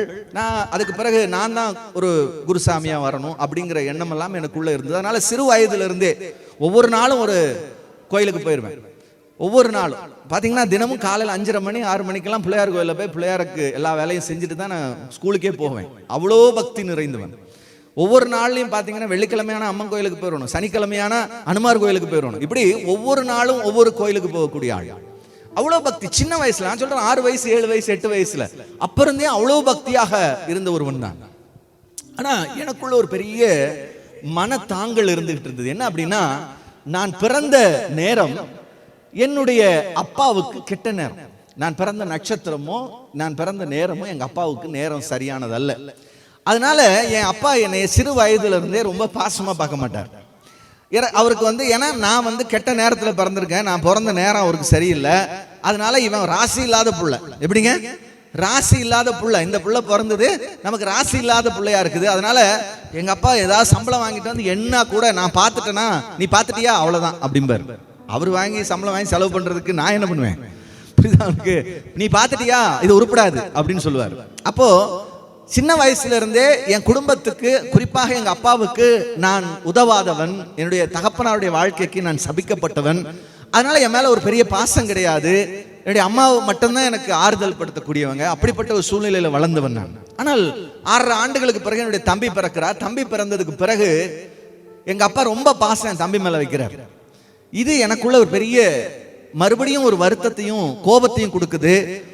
அதோட நின்றுதா பரவாயில்ல, தம்பிக்காக, தம்பி ஏதாவது சின்ன குழந்தையா இருக்கும்போது நமக்கு தெரியும், பெரிய குழந்தை சின்ன குழந்தைய ஏதாவது தொடும், பிரச்சனை வரும், உடனே சின்ன குழந்தை அழுகும் இல்லையா? இப்படி ஏதாவது ஒரு குழந்தை அழுத உடனே எங்க அப்பா என்ன செய்வாருன்னா, என்ன ரூமுக்குள்ள கூட்டிட்டு போனார்னா என்ன இருக்குன்னு தெரியாது எல்லாத்துலயும் வச்சு அடிப்பார். அவ்வளவு அடி வாங்குவேன், அவ்வளவு உத வாங்குவேன். அப்படி இருக்கும்போது எனக்குள்ள ஒரு வெறுப்பு உணர்வு உள்ள ஆட்டோமேட்டிக்கா வர ஆரம்பிச்சிருச்சு. எப்படியாகிலும் இந்த அப்பா எனக்கு வேண்டாம், இந்த தம்பி எனக்கு வேண்டாம். ஏன் அவ்வளவு வெறுப்பு அவங்க மேல, அவ்வளவு கசப்பு உணர்வு. நான் இந்த உலகத்துல பிறந்தது கெட்ட நேரம் அப்படின்னா நான் யாருக்கும் உதவாதவனாக இருக்கிறேன். இந்த உலகத்துல நான் யாருக்கும் உதவாதவனாக இந்த உலகத்தில் வாழ்ந்து கொண்டிருக்கிறேன். நான் பிறந்த நேரம் என் குடும்பத்துக்கு சரியில்லை, நான் பிறந்த வேளை இந்த குடும்பத்துக்கு சரியில்லை, அதனால நான் விருப்பம் இல்லாதவனாக இந்த உலகத்தில் வாழ்ந்து கொண்டிருக்கிறேனே அப்படின்னு சொல்லிட்டு எத்தனையோ முறை செத்து போயிடலாம், ஏதாவது கிணத்துல விழுந்துருவோம் அப்படிலாம் நான் நினைத்து கொண்டிருந்த காலம் இருக்கிறது. சரி, இதெல்லாம் சின்ன வயசுல 10 வயசு 12 வயதுல நடந்து கொண்டிருந்த காலம். இந்த காலகட்டத்தில் தான் நீங்க பாத்தீங்கன்னா எங்க அப்பா அம்மா இயேசுவை ஏற்றுக்கொள்வதற்கு ஒரு வாய்ப்பு கிடைத்தது. அதான் நான் நேற்றைய தினத்தில் உங்களுக்கு சொன்னேன். என் அப்பாவுடைய 2 கால்களும் அழுகி நாற்றம் எடுக்க ஆரம்பித்த போது 5 ஆண்டுகள் அவர்கள் பல மருத்துவர்கள் கைவிட்டு விட்டு பல தெய்வங்கள், நாங்க நம்பின எல்லா இடங்களுக்கும் போய் எல்லா காரியங்களையும் செய்தாங்க. என்னென்னலாம் செய்யணுமோ எல்லாம் செய்து பார்த்தோம், எல்லா இடத்துக்கும் போயிருக்கோம். ஒருத்தர் சொல்லுவாங்க, இல்ல நீங்க ஆனமலைக்கு போங்க, அங்க போய் எல்லாம் மிளகா அரைச்சி வச்சீங்கன்னா யாரெல்லாம் உங்களுக்கு செய்வன செஞ்சாங்களோ அவங்களுக்கெல்லாம் திரும்பி போயிடும் அப்படிலாம் சொல்லுவாங்க. அதெல்லாம் செய்வோம். இல்ல இந்த கோயில்ல போய் குண்டை இறங்குங்க அப்படின்னு சொல்லுவாங்க, குண்டை இறங்குவாங்க. அக்னி சட்டி கொண்டு போங்க, அக்னி சட்டி தூக்குங்க, எல்லா வேலையும் எங்க அம்மா செய்வாங்க. ஆனா என் தாப்பனாருடைய 2 கால்கள்ல இருக்கிற புண்களும் மாறவே இல்லை. நான் ஏற்கனவே சொன்னேன், நேற்று 5 ஆண்டுகள் இதெல்லாம் நடந்தது. 5 ஆண்டுகளுக்கு பிறகுதான் கடைசியாக 2 தாய்மார்கள் எங்க அப்பாவுக்கு இயேசு கிறிஸ்து எங்க அம்மாவுக்கு அறிவித்தார்கள். அதுக்கு பிறகு எங்க வீட்டுக்கு வந்து அவர்கள் அந்த 2 தாய்மார்கள் எங்க வீட்டுக்கு வந்து எங்க வீட்டில் இருக்கிற எண்ணெயை வாங்கி என் தகப்பனாருக்கு போட்டாங்க. அதுல எங்க அப்பாவுடைய 2 கால்களும் அற்புதமாக சுகம் பெற்றது. இயேசு அற்புதமாக, இயேசு அவருடைய வாழ்க்கையிலே சுகத்தை கொடுத்தார். 5 ஆண்டுகள் சுகம் இல்ல, இயேசு அற்புதமாக சுகப்படுத்தினார். சந்தோஷமான விஷயம். ஆனா எனக்கு அதுல சந்தோஷம் இல்லை. ஏன்னு கேக்குறீங்களா? ஏன்னா எனக்கு எங்க அப்பாவை பிடிக்காது, முக்கியமான விஷயம். 2வது எங்க தம்பியும் பிடிக்காது. ஏன்னா 2 பேரும் எனக்கு விரோதிகள் மாதிரி. இப்ப இந்த வயது எனக்கு ஒரு 15-16 வயது. இந்த சூழ்நிலையில எங்க அப்பாவும் அம்மாவும் இயேசுவை ஏற்றுக்கொண்டு போகிறார்கள். எனக்கு கோபம் வருது. ஏன் கோபம் வருது? இயேசுநாதர் சுகம் பெற்றார், சுகம் கொடுத்தாருன்றீங்க, ஓகே விட்டுருங்க. ஆனா ஏன் நீங்க இயேசுநாதர்கிட்டயே போறீங்க? விட்டுட்டு வந்துருங்க அப்படின்னு. ஏன்னா நமக்கு நிறைய இருக்காங்களே, நிறைய பேர் இருக்காங்களே, நீங்க ஏன் போறீங்க, தனியா ஏன் விட்டுட்டு போறீங்க? அவங்க இல்ல, ஏன்னா அவங்களுக்கு அந்த வலி தெரியும், விடுதலை கிடைச்சது தெரியும், எப்படி விடுதலை கிடைச்சதுன்னு தெரியும். எனக்கு அவ்வளவு விஷயம் தெரியாது. ஆனா எனக்குள்ள ஒரு பெரிய ஒரு வேகம் இருந்தது. எப்படியாகலும் இவங்களை என்ன செய்யணும், திரும்ப கொண்டு வந்துடணும் அப்படின்னு ஒரு எண்ணம் இருந்துகிட்டே இருந்தது. நான் ஒவ்வொரு நாளும் தினமும் காலையில போய் சாமி கிட்ட அழுகிறது. சாமி எப்படியாவது அவங்களை கூட்டிட்டு வந்துடும், உங்களை விட்டு போயிட்டாங்க, இப்பெல்லாம் அவங்க பூஜை பண்றது இல்லை, எதுவும் செய்ய மாட்டேன், அவங்களை கூட்டிட்டு வா, திரும்ப கூட்டிட்டு வா, திரும்ப கூட்டிட்டு வான்னு டெய்லியும் அழுகிறது. இது ஒரு 6 மாசம் போயிட்டு இருக்கு, எதுவுமே நடக்க மாட்டேங்குது. இன்னும் எங்க அப்பா அம்மா ரொம்ப டீப்பா போயிட்டு இருக்காங்க. எங்க அம்மா வந்து அடிக்கடி சர்ச்சுக்கெல்லாம் போகிறாங்க. இது இன்னும் எனக்கு கோபத்தை வருது அதிகமா வருது. என்னடா செய்யறது, எப்படியாலும் கொண்டு வரணும். ஆனா எங்க அப்பாவை மீறி செய்ய முடியாது. எங்க அப்பா அடிக்கிற அடி எனக்கு தெரியும். சின்ன வயசுல இருந்து அந்த அடி வாங்கினதுனால நான் எங்க அப்பாவை மீறி எதுவும் பண்ண மாட்டேன். எங்க அப்பாவுக்கு மேல எனக்கு ஒரு பயம் இருக்கிறது. ஆனா எனக்கு எப்படியாவது எங்க அப்பாவையும் அம்மாவும் திரும்ப கொண்டு வந்துடணும் அப்படிங்கிற ஒரு எண்ணம் மட்டும் இருந்துகிட்டு இருக்கு. இப்ப இந்த மாதிரி ஒரு சூழ்நிலையில என்னுடைய 10ஆம் வகுப்பு படித்து முடித்து 10ஆம் வகுப்புக்கு நான் போகிறேன். 9ஆம் வகுப்புல இருந்து 10ஆம் வகுப்பு போகும்போது எனக்கு வந்து 10ஆம் வகுப்பு செல்லும் போது எனக்கு ஒரு யூனிஃபார்ம் வேணும், சீருடை வேணும். இதுக்காக எங்க அம்மாவும் அப்பாவும் அந்த நேரத்தில் ரொம்ப கஷ்டப்படுறாங்க. நிறைய இடத்துல ட்ரை பண்றாங்க எனக்கு ஒரு நல்ல சீருடை வாங்கி கொடுக்கறதுக்கு. அந்த யூனிஃபார்ம் கிடைக்கவே இல்லை. காசு கொடுக்கறதுக்கு காசும் இல்லை, ஒரு கடனா வாங்கி கொடுக்கலாம்னா அதுக்கு வழி இல்லை. இப்படிப்பட்ட ஒரு சூழ்நிலையில அவங்க இருந்துகிட்டு இருக்கிறாங்க. இது ஒரு ஜூன் மாசத்துல நடக்குது. நான் பள்ளிக்கூடத்துக்கு போகிறோம். ஆனா பள்ளிக்கூடத்துக்கு போகும்போது பழைய ட்ரெஸ் போட்டு போறேன், கிழிஞ்ச ட்ரெஸ் போட்டுட்டு போறேன். ஆனால் எனக்கு இப்போ ஒரு ஐடியா தோணுது. எனக்கு கிழிஞ்ச ட்ரெஸ் போட்டு போறது எனக்கு ஒரு பெரிய பிரச்சனை இல்லை. ஏன்னா சின்ன வயசுல இருந்து எனக்கு கிழிஞ்ச ட்ரெஸ் தான் நிறைய நேரங்களில் போட்டு இருந்திருக்கிறேன். அப்படியுமே எனக்கு அதெல்லாம் பிரச்சனை இல்லை. ஆனால் எனக்கு ஒரு பிரச்சனை, இப்போ ஒரு ஐடியா கிடைக்குது. என்ன அப்படின்னா, இந்த காரணத்தை வச்சு எப்படியாவது எங்க அப்பா அம்மாவை திரும்ப கொண்டு வந்துடணும். எப்படி இந்த காரணத்தை வச்சு அப்பா அம்மாவை கொண்டு வந்துடணும். இது என்ன ட்ரெஸ்ஸை வச்சு எப்படி அப்பா அம்மாவை கொண்டு வர முடியும் அப்படின்னு நீங்க யோசிக்கலாம். நான் ஒரு பிளான் பண்ணேன். என்ன அப்படின்னா, எங்க அம்மாவை கூப்பிட்டேன். அம்மா, நீங்க இயேசுநாதர் உங்க அப்பாவுக்கு சுகம் கொடுத்தாருன்றீங்க, ஓகே நான் நம்புறேன். சரி, அது உண்மையா இருந்தா ஏன் உங்க இயேசுநாதருக்கு எனக்கு ஒரு ட்ரெஸ் கொடுக்க முடியாது, ஏன் எனக்கு ஒரு யூனிஃபார்ம் தர முடியாது, அதையும் இயேசுநாதர்கிட்ட கேட்கலாம்ல அப்படின்னு எங்க அம்மாட்ட கேட்டேன். எங்க அம்மா விவரம். ஏன் அப்படின்னா, இவன் ஏதோ ஒரு பிளானோட தான் வர்றான், புரியுதா உங்களுக்கு, இவன் ஏதோ ஒரு பிளானோட தான் வர்றான் அப்படின்னு சொல்லிட்டு எங்க அம்மா என்ன பண்ணாங்க, டே போடா அப்படின்னு துரத்துறாங்க. நான் சொன்னேன், இந்த துரத்துற வேலையெல்லாம் வேண்டாம். அந்த 2 பேர் இருக்காங்களே, யாரு, அந்த 2 அம்மாமார், அவங்க 2 பேர்த்தையும் வர சொல். ஏற்கனவே அவங்களை அடிக்கலாம் போயிட்டேன் நான். அவங்க 2 பேர்த்த வீட்டுக்கு கூட்டுவாங்க அப்படின்ற. எதுக்குடா, இல்ல நீங்க கூட்டுவாங்க அப்படின்னு எங்க அம்மா சரி அவங்கள கூப்பிடுறாங்க. இவன் தான் முதல்ல வர வேண்டான்னா, அவங்க வீட்டுக்கு வந்து அடிப்பேன்னா, பிரச்சனை பண்ணுவேன்னா, இன்னைக்கு திடீர்னு கூப்பிட சொல்றானே, சரி கூட்டிட்டு வாங்க அப்படின்னு சொல்லிட்டாங்க. அந்த 2 அம்மாமார் வீட்டுக்கு வந்தாங்க. வீட்டுக்கு வந்து உட்கார்ந்துட்டு இருக்கும்போது நான் கேட்டேன், அவங்ககிட்ட நல்லா பேசிட்டு இருக்கும்போது சொன்னேன், சரிங்க இந்த மாதிரி இயேசுநாதர் வந்து அற்புதம் செய்யறவர் தானே, எல்லாம் செய்வார்ல, ஏன் அவரு எனக்கு ஒரு ட்ரெஸ் கொடுக்க முடியுமா அப்படின்னு நான் கேட்டேன். அந்த 2 அம்மாமாரு சளைக்கவே இல்லைங்க. அவங்க என்ன தெரியுமா சொன்னாங்க, தம்பி நீ கேட்டேன்னா ஏசப்பா தருவாரு தம்பி அப்படின்னாங்க.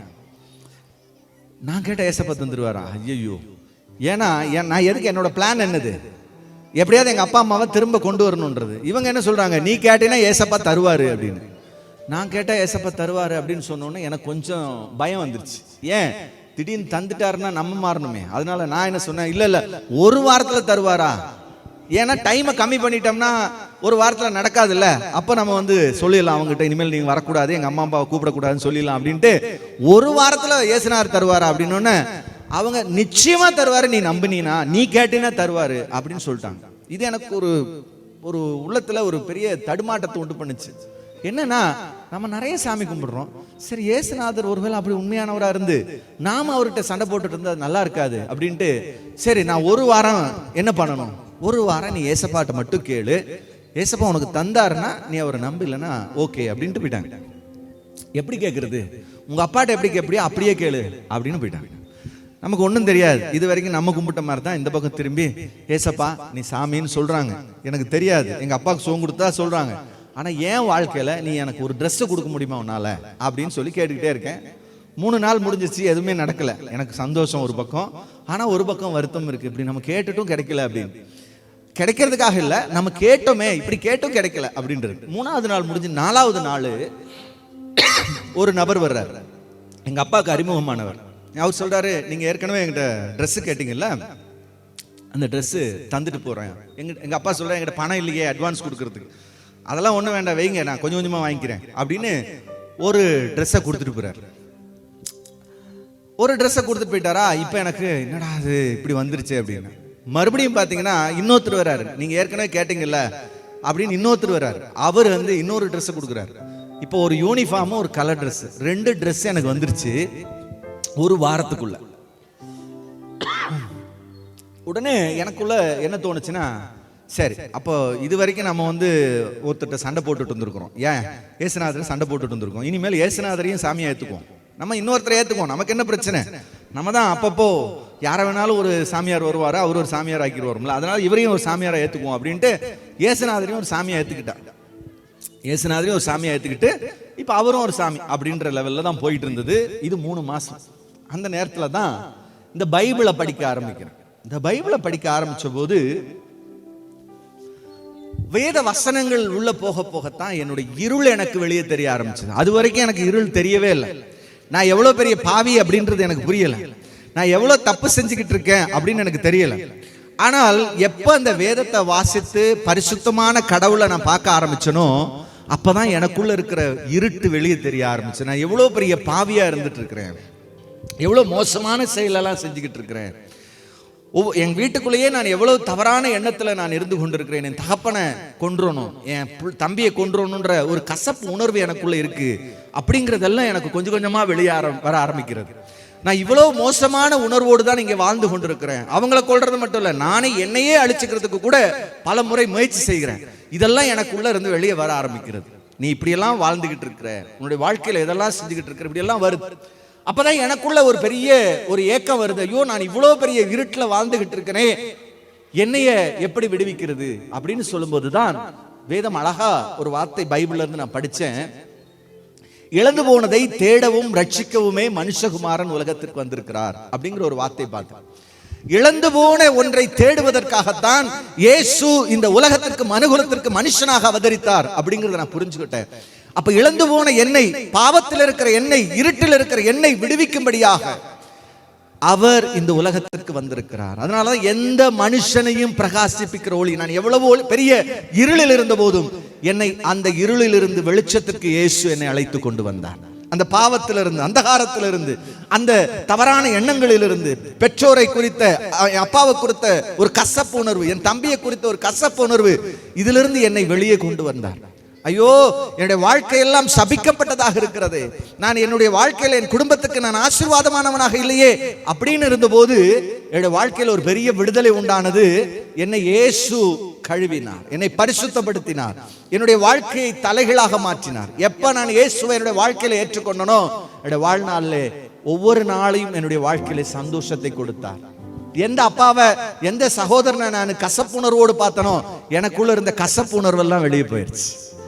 எப்ப நான் வெறுத்தனோ அந்த வெறுப்புணர்வெல்லாம் வெளியே போயிடுச்சு. எப்ப கோபத்தோடு இருந்தனோ அந்த கோபமெல்லாம் வெளியே போயிடுச்சு.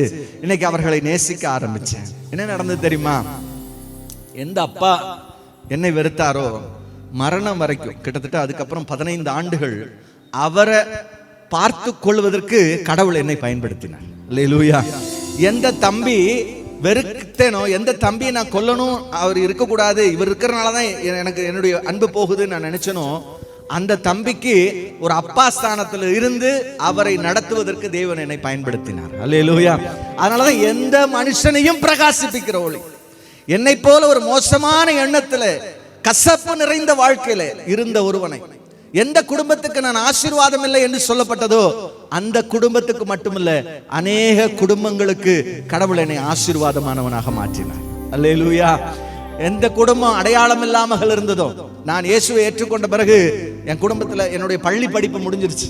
அதுக்கு மேலே என்னால் பள்ளி படிக்க முடியல. ஏன்னா எங்கள் அப்பா வருமானம் இல்லை, தம்பி படிச்சுக்கிட்டு இருக்காரு, நான் வேலைக்கு போகணும், வேலைக்கு போயிட்டு தான் படிக்கணும் அப்படிங்கிற ஒரு நிலை வந்துச்சு. ஆனால் வேலைக்கு போய்கொண்டே நான் தொழில் கல்வி படிக்க ஆரம்பித்தேன். பார்த்தீங்கன்னா ஒன்றுக்கு முதல் நான் ஏற்கனவே சொன்னேன், அடுத்த வேலை உடை உடுத்துவதற்கு வழி இல்லாத என்னுடைய வாழ்க்கை இயேசு என்னுடைய வாழ்க்கையில வந்தபடினால் என்னுடைய வாழ்க்கையினுடைய சாபங்களை எல்லாம் மாற்றினார். எந்த குடும்பத்துக்கு நான் ஆசீர்வாதம் இல்லைன்னு சொல்லப்பட்டதோ அதே குடும்பத்துல இவனாலதான் என் குடும்பம் தலை உயர்ந்து நிற்கிறது. அல்லேலூயா. இவனாலதான் இந்த குடும்பம் இந்த ஊர்லயே பெயர் பெற்றிருக்கிறது அப்படின்னு சொல்லுவதற்கு கடவுள் என்னை பயன்படுத்தினார். அதனாலதான் எந்த மனுஷனையும் பிரகாசிப்பிக்கிற ஒளி. எந்த மனுஷன் எவ்வளவு மோசமான நிலையில இருந்தாலும் பரவாயில்ல, எவ்வளவு அடிமட்ட இடத்துல இருந்தாலும் பரவாயில்ல, எவ்வளவு ஒரு அந்தகார குழியில் இருந்தாலும் பரவாயில்ல, உங்களை தூக்கி நிறுத்தி உங்களை ஆசீர்வதிக்கிறவர், உங்களை பிரகாசிப்பிக்க பண்ணுகிறவர். பிரகாசம் அப்படிங்கிறது உங்களோடு அடங்கி போகிறது இல்லை. நீங்கள் ஆசீர்வதிக்கப்பட்டீர்கள் என்றால், நீங்கள் இயேசுவினால் ஆசீர்வதிக்கப்பட்டீர்கள் என்றால் உங்க மூலமா மற்றவங்க வெளிச்சம் அடைவார்கள். அல்லேலூயா. இந்த லைட் போட்டா அந்த லைட்டுக்கு மட்டும் வெளிச்சம் இல்ல, அந்த லைட் மூலமா நமக்கு எல்லாத்துக்கும் வெளிச்சம் இருக்கு. அப்படித்தானே? எப்ப நீங்கள் இயேசுவினால் ஆசீர்வதிக்கப்படுகிறீர்களோ, எப்போ அந்த இருட்டில இருந்து நீங்க வெளியேறீங்களோ, எப்ப நீங்க பயத்தில இருந்து வெளியேற்றப்படுகிறீர்களோ, எப்பொழுது உங்களுடைய அந்த அந்தகார இருளில் இருந்து நீங்கள் வெளியே கொண்டு வரப்படுகிறீர்களோ, அப்பொழுது உங்களுடைய வாழ்க்கை பிரகாசமாகும். உங்களுடைய வாழ்க்கை பிரகாசிக்கப்படும் போது அது ஏதோ உங்களோடு மட்டும் இருக்காது, உங்களை சுற்றி இருக்கிறவர்களுக்கு அது ஆசீர்வாதமானதாக இருக்கும். நீங்க எங்கெல்லாம் போறீங்களோ நீங்கள் அங்கெல்லாம் வெளிச்சம் கொடுக்கிறவர்களாக மாறுவீர்கள். இதுவரைக்கும் நீங்கள் ஆசீர்வாதம் இல்லாதவங்களா இருப்பீங்க. இதுவரைக்கும் உங்களை பார்த்தா நல்லது கிடைக்காதுன்னு கூட சொல்லலாம். ஆனால் உங்களை பார்த்து தான் போகணும் அப்படிங்கிறதுக்கு ஆண்டவர் உங்களை அந்த இடத்துக்கு கொண்டு போய் நிறுத்துவார். அல்லேலூயா. எந்த இடத்துல நான் ஒண்ணுமில்லாமல் இருந்தனோ, எந்த இடத்துல நான் சாதாரணமானவனாக இருந்தனோ, அதே இடத்துல பல நூறு பேருக்கு ஆசீர்வாதமானவனாக உயர்ந்த இடத்துல தேவன் என்னை உயர்த்தி நிறுத்தினார். அல்லேலூயா. எதுக்காக சொல்றேன்னா, இருள் நிறைந்த வாழ்க்கை, அந்தகாரம் நிறைந்த வாழ்க்கை. வேதத்தில் ஒரு மனிதனை பார்க்கிறோம், கொலைகாரனாக, படிச்சவர் தான், பண்டிதர் தான், ஆனால் மத வைராக்கியம். என்னுடைய மதத்துக்கு எதிராக இவர்கள் இருக்கிறார்கள், இந்த கிறிஸ்தவர்களுடைய யூத மதத்துக்கு எதிராக இருக்கிறார்கள் என்று சொல்லி அந்த மனிதன் என்ன செய்கிறார்? இவர்களை அழிக்க வேண்டும், இவர்களை கொலை செய்ய வேண்டும், இவர்களை சித்திரவதை செய்ய வேண்டும், சிறையில் அடைக்க வேண்டும் என்று சொல்லி பெரிய மத பண்டிதன், பெரிய மனிதனிடத்திலே படித்தவன், அவர்களை அழிக்க வேண்டும் என்று நினைக்கிறான், கொலைகாரனாக நிற்கிறான். அப்படிப்பட்ட மனிதனுடைய வாழ்க்கையிலே ஒரு நாள் ஒரு பெரிய வெளிச்சம் வந்தது, ஒரு பெரிய வெளிச்சம் வந்தது. அந்த வெளிச்சம் அவனுடைய வாழ்க்கையை மாற்றினது. பவுல் என்கிற ஒரு பெரிய மனிதன், பவுல் என்கிற மனிதன், அவன் ஒரு யூத மத தலைவர். ஆனா என்ன நடந்தது? அவன் என்றைக்கு தேவ மனிதர்களை அழிக்க வேண்டும், அவர்களை இல்லாமல் ஆக்க வேண்டும் என்று நினைத்தானோ, அவன் அதற்காக புறப்பட்டு போய்கொண்டிருந்த வழியிலே தான் ஒரு பெரிய வெளிச்சத்தை கண்டான். அவருடைய வாழ்க்கையில் இருந்த இருளெல்லாம் அகன்று போனது, அவருடைய வாழ்க்கையில் இருந்த கசப்புகள் அகன்று போனது, இதுவரைக்கும் இருந்த பயங்கள் அகன்று போனது. இன்னைக்கு என்ன நடந்தது தெரியுமா? அதே பவுல் தான் உலகம் முழுவதும் இயேசுவை சுமந்து சென்றவராக மாறினார். உலகத்தினுடைய பெரும் பகுதிக்கு இயேசுவினுடைய சுவிசேஷத்தை அறிவித்தவர் அதே பவுல் தான். இன்னைக்கு உலகத்தினுடைய பல இடங்கள்ல சென்ட் பால்ஸ் கத்தீட்ரல் இருக்கும், சென்ட் பால்ஸ் ஹாஸ்பிட்டல் இருக்கும், சென்ட் பால்ஸ் காலேஜ் இருக்கும், சென்ட் பால்ஸ் யூனிவர்சிட்டி இருக்கும். உலகத்தினுடைய பல நாடுகளிலே சென்ட் பால்ஸ், புனித பவுலுடைய புனித சின்னப்பர் அப்படின்னு இருக்கும். அப்படிப்பட்ட ஒரு பெரிய மனிதனாக மாறினார். ஒரு கொலைகாரன், கொலை செய்வதற்கு சம்மதித்தவன், கடவுளுக்கு எதிராக நின்றவன், கடவுளை துன்பப்படுத்தினவன், கடவுளுடைய இருதயத்துக்கு வேதனையை கொடுத்தவன், ஒரு இருள் நிறைந்த வாழ்க்கை இருந்த ஒரு மனிதன் தான். ஆனால் இயேசுவினுடைய வெளிச்சம் அவருடைய வாழ்க்கையில வந்தபோது அவருடைய வாழ்க்கை மாறினது. ஆயிரங்களுக்கு, லட்சங்களுக்கு, கோடிகளுக்கு ஆசீர்வாதமாக மாறினார். இன்றைக்கு இந்த வேத புத்தகத்தினுடைய ஏறக்குறைய 14 நிருபங்களை எழுதின ஒரு மனிதன் தான் அந்த பரிசுத்த பவுல். அவர் எழுதின 14 புத்தகங்கள் இந்த வேத புத்தகத்தில் இருக்கிறது. யார் அந்த மனிதன்? இயேசுவை எதிர்த்தவர், இயேசுவுக்கு எதிராக செயல்பட்டவர், கசப்பு நிறைந்த வாழ்க்கையோடு இருந்தவர், இருள் நிறைந்த வாழ்க்கையோடு இருந்தவர். ஆனால் எந்த இருள் நிறைந்த வாழ்க்கையாக இருந்தாலும் இயேசு உங்களுடைய வாழ்க்கையிலே பிரகாசிப்பார் என்று சொன்னால் அது வெளிச்சம் கொடுக்கக்கூடியதாக மாறும். நீங்கள் ஆயிரங்களுக்கு ஆசீர்வாதமானவர்களாக மாறுவீங்க. நீங்க நினைக்கலாம், எனக்கே நான் சாப்பாட்டுக்கு வழி இல்லாம இருக்கிறேன்னு நினைக்கலாம். நீங்க அநேகரை சாப்பாடு போட்டு பாதுகாக்கிறவங்களா மாறுவீங்க. நீங்க எத்தனை பேர் நம்புறீங்க? இயேசு உங்களுடைய வாழ்க்கையில வெளிச்சம் வீசுவார் என்று சொன்னால் உங்களுடைய வாழ்க்கையில எந்த இடத்துல ஐயோ என்னைய யாரும் மதிக்கலையே நீங்க நினைக்கலாம். ஆனால் உங்களை மதிக்கக்கூடியவர்கள் மட்டும் இல்ல, உங்களுக்கிட்ட வந்தாலே எனக்கு மதிப்புன்னு நினைக்கிற இடத்துக்கு தேவன் உங்களை உயர்த்துகிறவராக இருக்கிறார். அதுதான் இயேசு. இயேசுவை பொறுத்த வரைக்கும் ஏதோ வந்தையா, சாப்பாடு கிடைச்சா, உனக்கு வியாதி இல்லையா, வியாதி மாறிச்சா, அப்படி விடுகிறவர் அல்ல. உங்களை கொண்டு மற்றவர்களை ஆசீர்வதிக்கிறவர், உங்களை கொண்டு போய் மற்றவங்க முன்பாடு உயர்ந்த இடத்துல நிறுத்துகிறவர், உங்களை கொண்டு போய் கண்மலையின் மேலே நிறுத்துகிறவர், உங்களுடைய பாதங்களை கண்மலையின் மேலே உறுதிப்படுத்துகிறவர், உயர்ந்த இடத்துல கொண்டு போய் நிறுத்துகிறவர். நீங்க சாதாரணமா அப்படியே இருந்துருக்கு விட்டுற மாட்டார். உங்களை உயர்ந்த இடத்திலே கொண்டு போய் நிறுத்தி உங்களை ஆசீர்வதிக்கிற கடவுள். அவர் மறந்து போகிறவர் அல்ல. அவர் எந்த சூழ்நிலையிலும் எந்த இடத்திலும், சீடர்கள் எல்லாம் கடல்ல போய்கிட்டு இருக்கிறாங்க, படகுல போய்கிட்டு இருக்கிறாங்க, திடீரென்று பெரிய வெள்ளம் வருகிறது, காற்று வருகிறது, படகு அமிழத்தக்கதான தண்ணி வருது, மேல அப்படியே வந்து மேல விழுகுது, பயந்துடுறாங்க. ஐயோ எங்களை காப்பாற்றுங்க அப்படின்னு சொல்லி இயேசு கிறிஸ்துட்ட கேட்கும்போது, ஏன் பயப்படுறீங்க, நான் தான் உங்க கூட இருக்கிறேன்ல, உங்களுக்கு என்ன பிரச்சனை வந்தாலும் உங்களை நடத்துகிறவர் நான் தானே, உங்க கூட இருக்கிறவர் நான் தானே, நீ ஏன் பயப்படுறீங்க? பயப்படாதீங்க, உங்களை எந்த சூழ்நிலையில் இருந்தாலும், நீங்க எவ்வளவு மோசமான இடத்துல இருந்தாலும், உங்களை கரம் பிடித்து தூக்குகிற ஒரு ஆணி பாய்ந்த கரம் இருக்கிறது. உங்களுக்காக கல்வாரி சிலுவையிலே தன்னுடைய கரத்திலே ஆணி அடிக்கப்பட்ட ரத்தம் சிந்தின அந்த கை உங்களுக்காக நீட்டப்பட்டிருக்கிறது. நீங்கள் மறந்து போகாதீர்கள். நீங்கள் எவ்வளவு பெரிய குழியில் இருந்தாலும் உங்களை தூக்கி எடுப்பதற்கு அவர் போதுமானவராக இருக்கிறார்.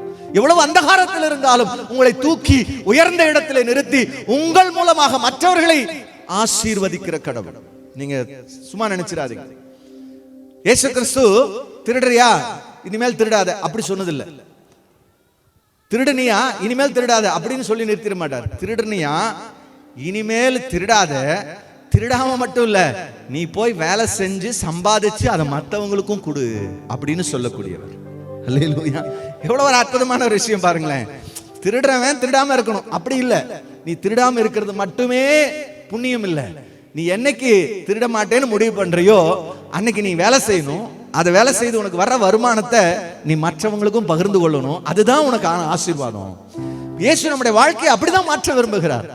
இயேசு நம்முடைய வாழ்க்கையை மற்றவர்களுக்கு நீங்கள் பயனுள்ளவர்களாக நீங்க மாறணும். நீங்க இருக்கிற இடத்துல நீங்க ஆசீர்வதிக்கப்படணும். இந்த அம்மா போய் இந்த அம்மாட்ட ஜெபம் பண்ணா ஏசப்பா கேட்பாரு அப்படின்னு சொல்லணும். இந்த ஐயா ஜெபம் பண்ணா ஏசப்பா கேட்பாரு அப்படின்னு சொல்லணும்.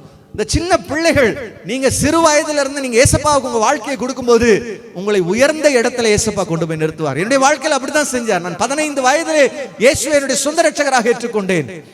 இன்றைக்கு இத்தனை ஆண்டுகள் கண்ணின் கண்மணி போல என்னை பாதுகாத்து நான் எங்கெல்லாம் நிக்கணும்னு நினைக்கிறேன், நினைக்க கூட முடியாது, அந்த இடத்துல எல்லாம் இயேசு என்னை நிறுத்தி இருக்கிறார். நான் போக முடியாத இடங்கள்ல கூட என்னுடைய வார்த்தைகளை கொண்டு அநேகரை கடவுள் சுகப்படுத்துகிறார், விடுதலை செய்கிறார், அவருடைய வாழ்க்கையில வெளிச்சத்தை கொண்டு வருகிறார். காரணம் என்ன தெரியுமா? என் வாழ்க்கையை நான் இயேசுவுக்கு ஒப்பு கொடுத்தேன். அப்போஸ்தலனாகிய பவுல், பரிசுத்த பவுல் இயேசுவுக்காக அவருடைய வாழ்க்கையை ஒப்பு கொடுத்தார். முகமது ஹனீஃபா அவர் இயேசுவுக்கு தன்னுடைய வாழ்க்கையை ஒப்பு கொடுத்தார். இருள் நிறைந்த வாழ்க்கைகள் பிரகாசமானதாக மாறினது. உங்க வாழ்க்கையில கூட ஒரு பெரிய பிரகாசம் வேணுமா? பயம் நிறைந்த வாழ்க்கையில ஒரு பெரிய வெளிச்சம் வரணுமா? இருள் நிறைந்த வாழ்க்கையில ஒரு பெரிய வெளிச்சம் வரணுமா? இன்னைக்கு ஏசப்பா உங்களோட வாழ்க்கையில கொண்டு வாங்க. ஏசப்பா என் மேல உதிங்க ஆண்டவரே, உங்க வெளிச்சம் என் மேல வரட்டும் ஆண்டவரே, நான் பிரகாசிக்க விரும்புகிறேன். ஏதோ சந்திரன் தனக்கு மட்டும் ஒளியை வச்சுக்கல, அந்த வாங்கின ஒளி மற்றவங்களுக்கு கொடுக்குறான். அது மாதிரிதான் நான் ஏசப்பா உங்ககிட்ட இருந்து வாங்குற வெளிச்சத்தை மற்றவங்களுக்கு கொடுக்க ரெடியா இருக்கிறேன். நான் இனிமேல் மற்றவங்களுக்கு ஆசீர்வாதமா இருக்கணும்.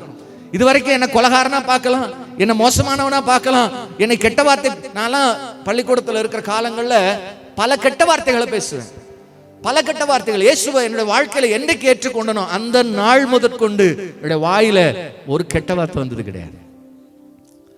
அவ்வளவு கெட்ட வார்த்தை பேசக்கூடியவன். மோசமான வாழ்க்கை, ஆனா தெரியல நான் மோசமான வாழ்க்கையில இருக்கேன்னு எனக்கு தெரியாது. என்னைக்கு இயேசு கிறிஸ்துவினுடைய அன்பை புரிந்து கொண்டனோ அப்பதான் என்னுடைய வாழ்க்கை எவ்வளவு மோசமா இருந்தது அப்படின்னு நான் புரிஞ்சுக்கிட்டேன். எவ்வளவு மோசமான வாழ்க்கையில வாழ்ந்துகிட்டு இருந்திருக்கிறேன். வீட்டுல இருந்து பணத்தை திருடி இருந்திருக்கேன், அவங்களே கஷ்டப்பட்டு இருந்திருக்காங்க, அந்த பணத்தை நான் திருடி இருந்திருக்கிறேன். பல இடத்துல அந்த பணத்தை கொண்டு போய் சூதாடி இருக்கிறேன். அந்த 15, 13, 14 வயதுல எவ்வளவு மோசமான ஒரு வாழ்க்கை நான் வாழ்ந்திருக்கிறேன்றதை ஆண்டவர் எனக்கு காண்பித்து கொடுத்தார். எவ்வளவோ மோசமான பழக்க வழக்கங்கள். அப்படிப்பட்ட இடத்திலிருந்து, அப்படிப்பட்ட இருள் இருந்து இயேசுனுடைய வாழ்க்கையை விடுவித்தார். இன்றைக்கு உங்களுடைய வாழ்க்கையை விடுவிப்பார். அந்த ஹனீஃபா அந்த ட்ரக் அடிக்ஷன்ல இருந்தார். அவருடைய சரீரம் பலவீனத்தில் இருந்தது, ஆரோக்கியம் இல்லாமல் இருந்தது, எல்லாம் விழுந்து போனவராக இருந்தார். ஆனால் என்றைக்கு இயேசு என்னுடைய வாழ்க்கையிலே ஒளி வீசக்கூடியவர் என்று விரும்பினாரோ அந்த ஒளி வந்த உடனே அவருடைய வாழ்க்கை மாறி இயேசுவுக்காக அவர் ஆசீர்வதிக்கப்பட்ட மனிதனாக மாறினார்.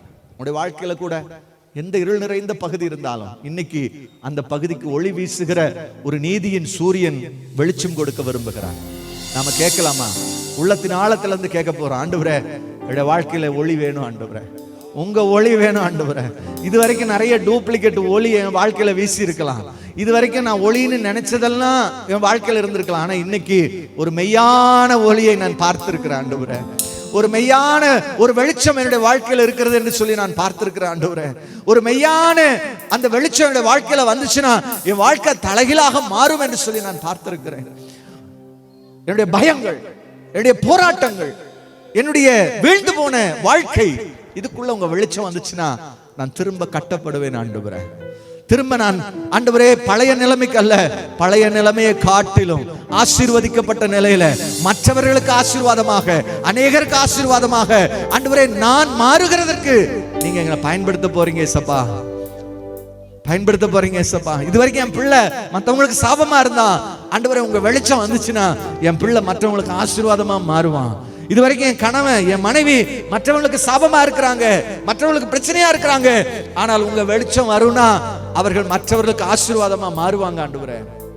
இது வரைக்கும் என்னுடைய வியாதி, என்னுடைய கசப்பு, என்னுடைய ராசி இல்லாத வாழ்க்கை எது வேணா இருக்கலாம், என்னுடைய வாழ்க்கையில என்ன வேணா இருக்கலாம், எந்த இருள் வேணா இருக்கலாம், அந்த இருள்கள் மாற்றுகிற ஒரே மெய்யான வெளிச்சம் ஆண்டவராகிய இயேசு கிறிஸ்து மட்டும்தான்.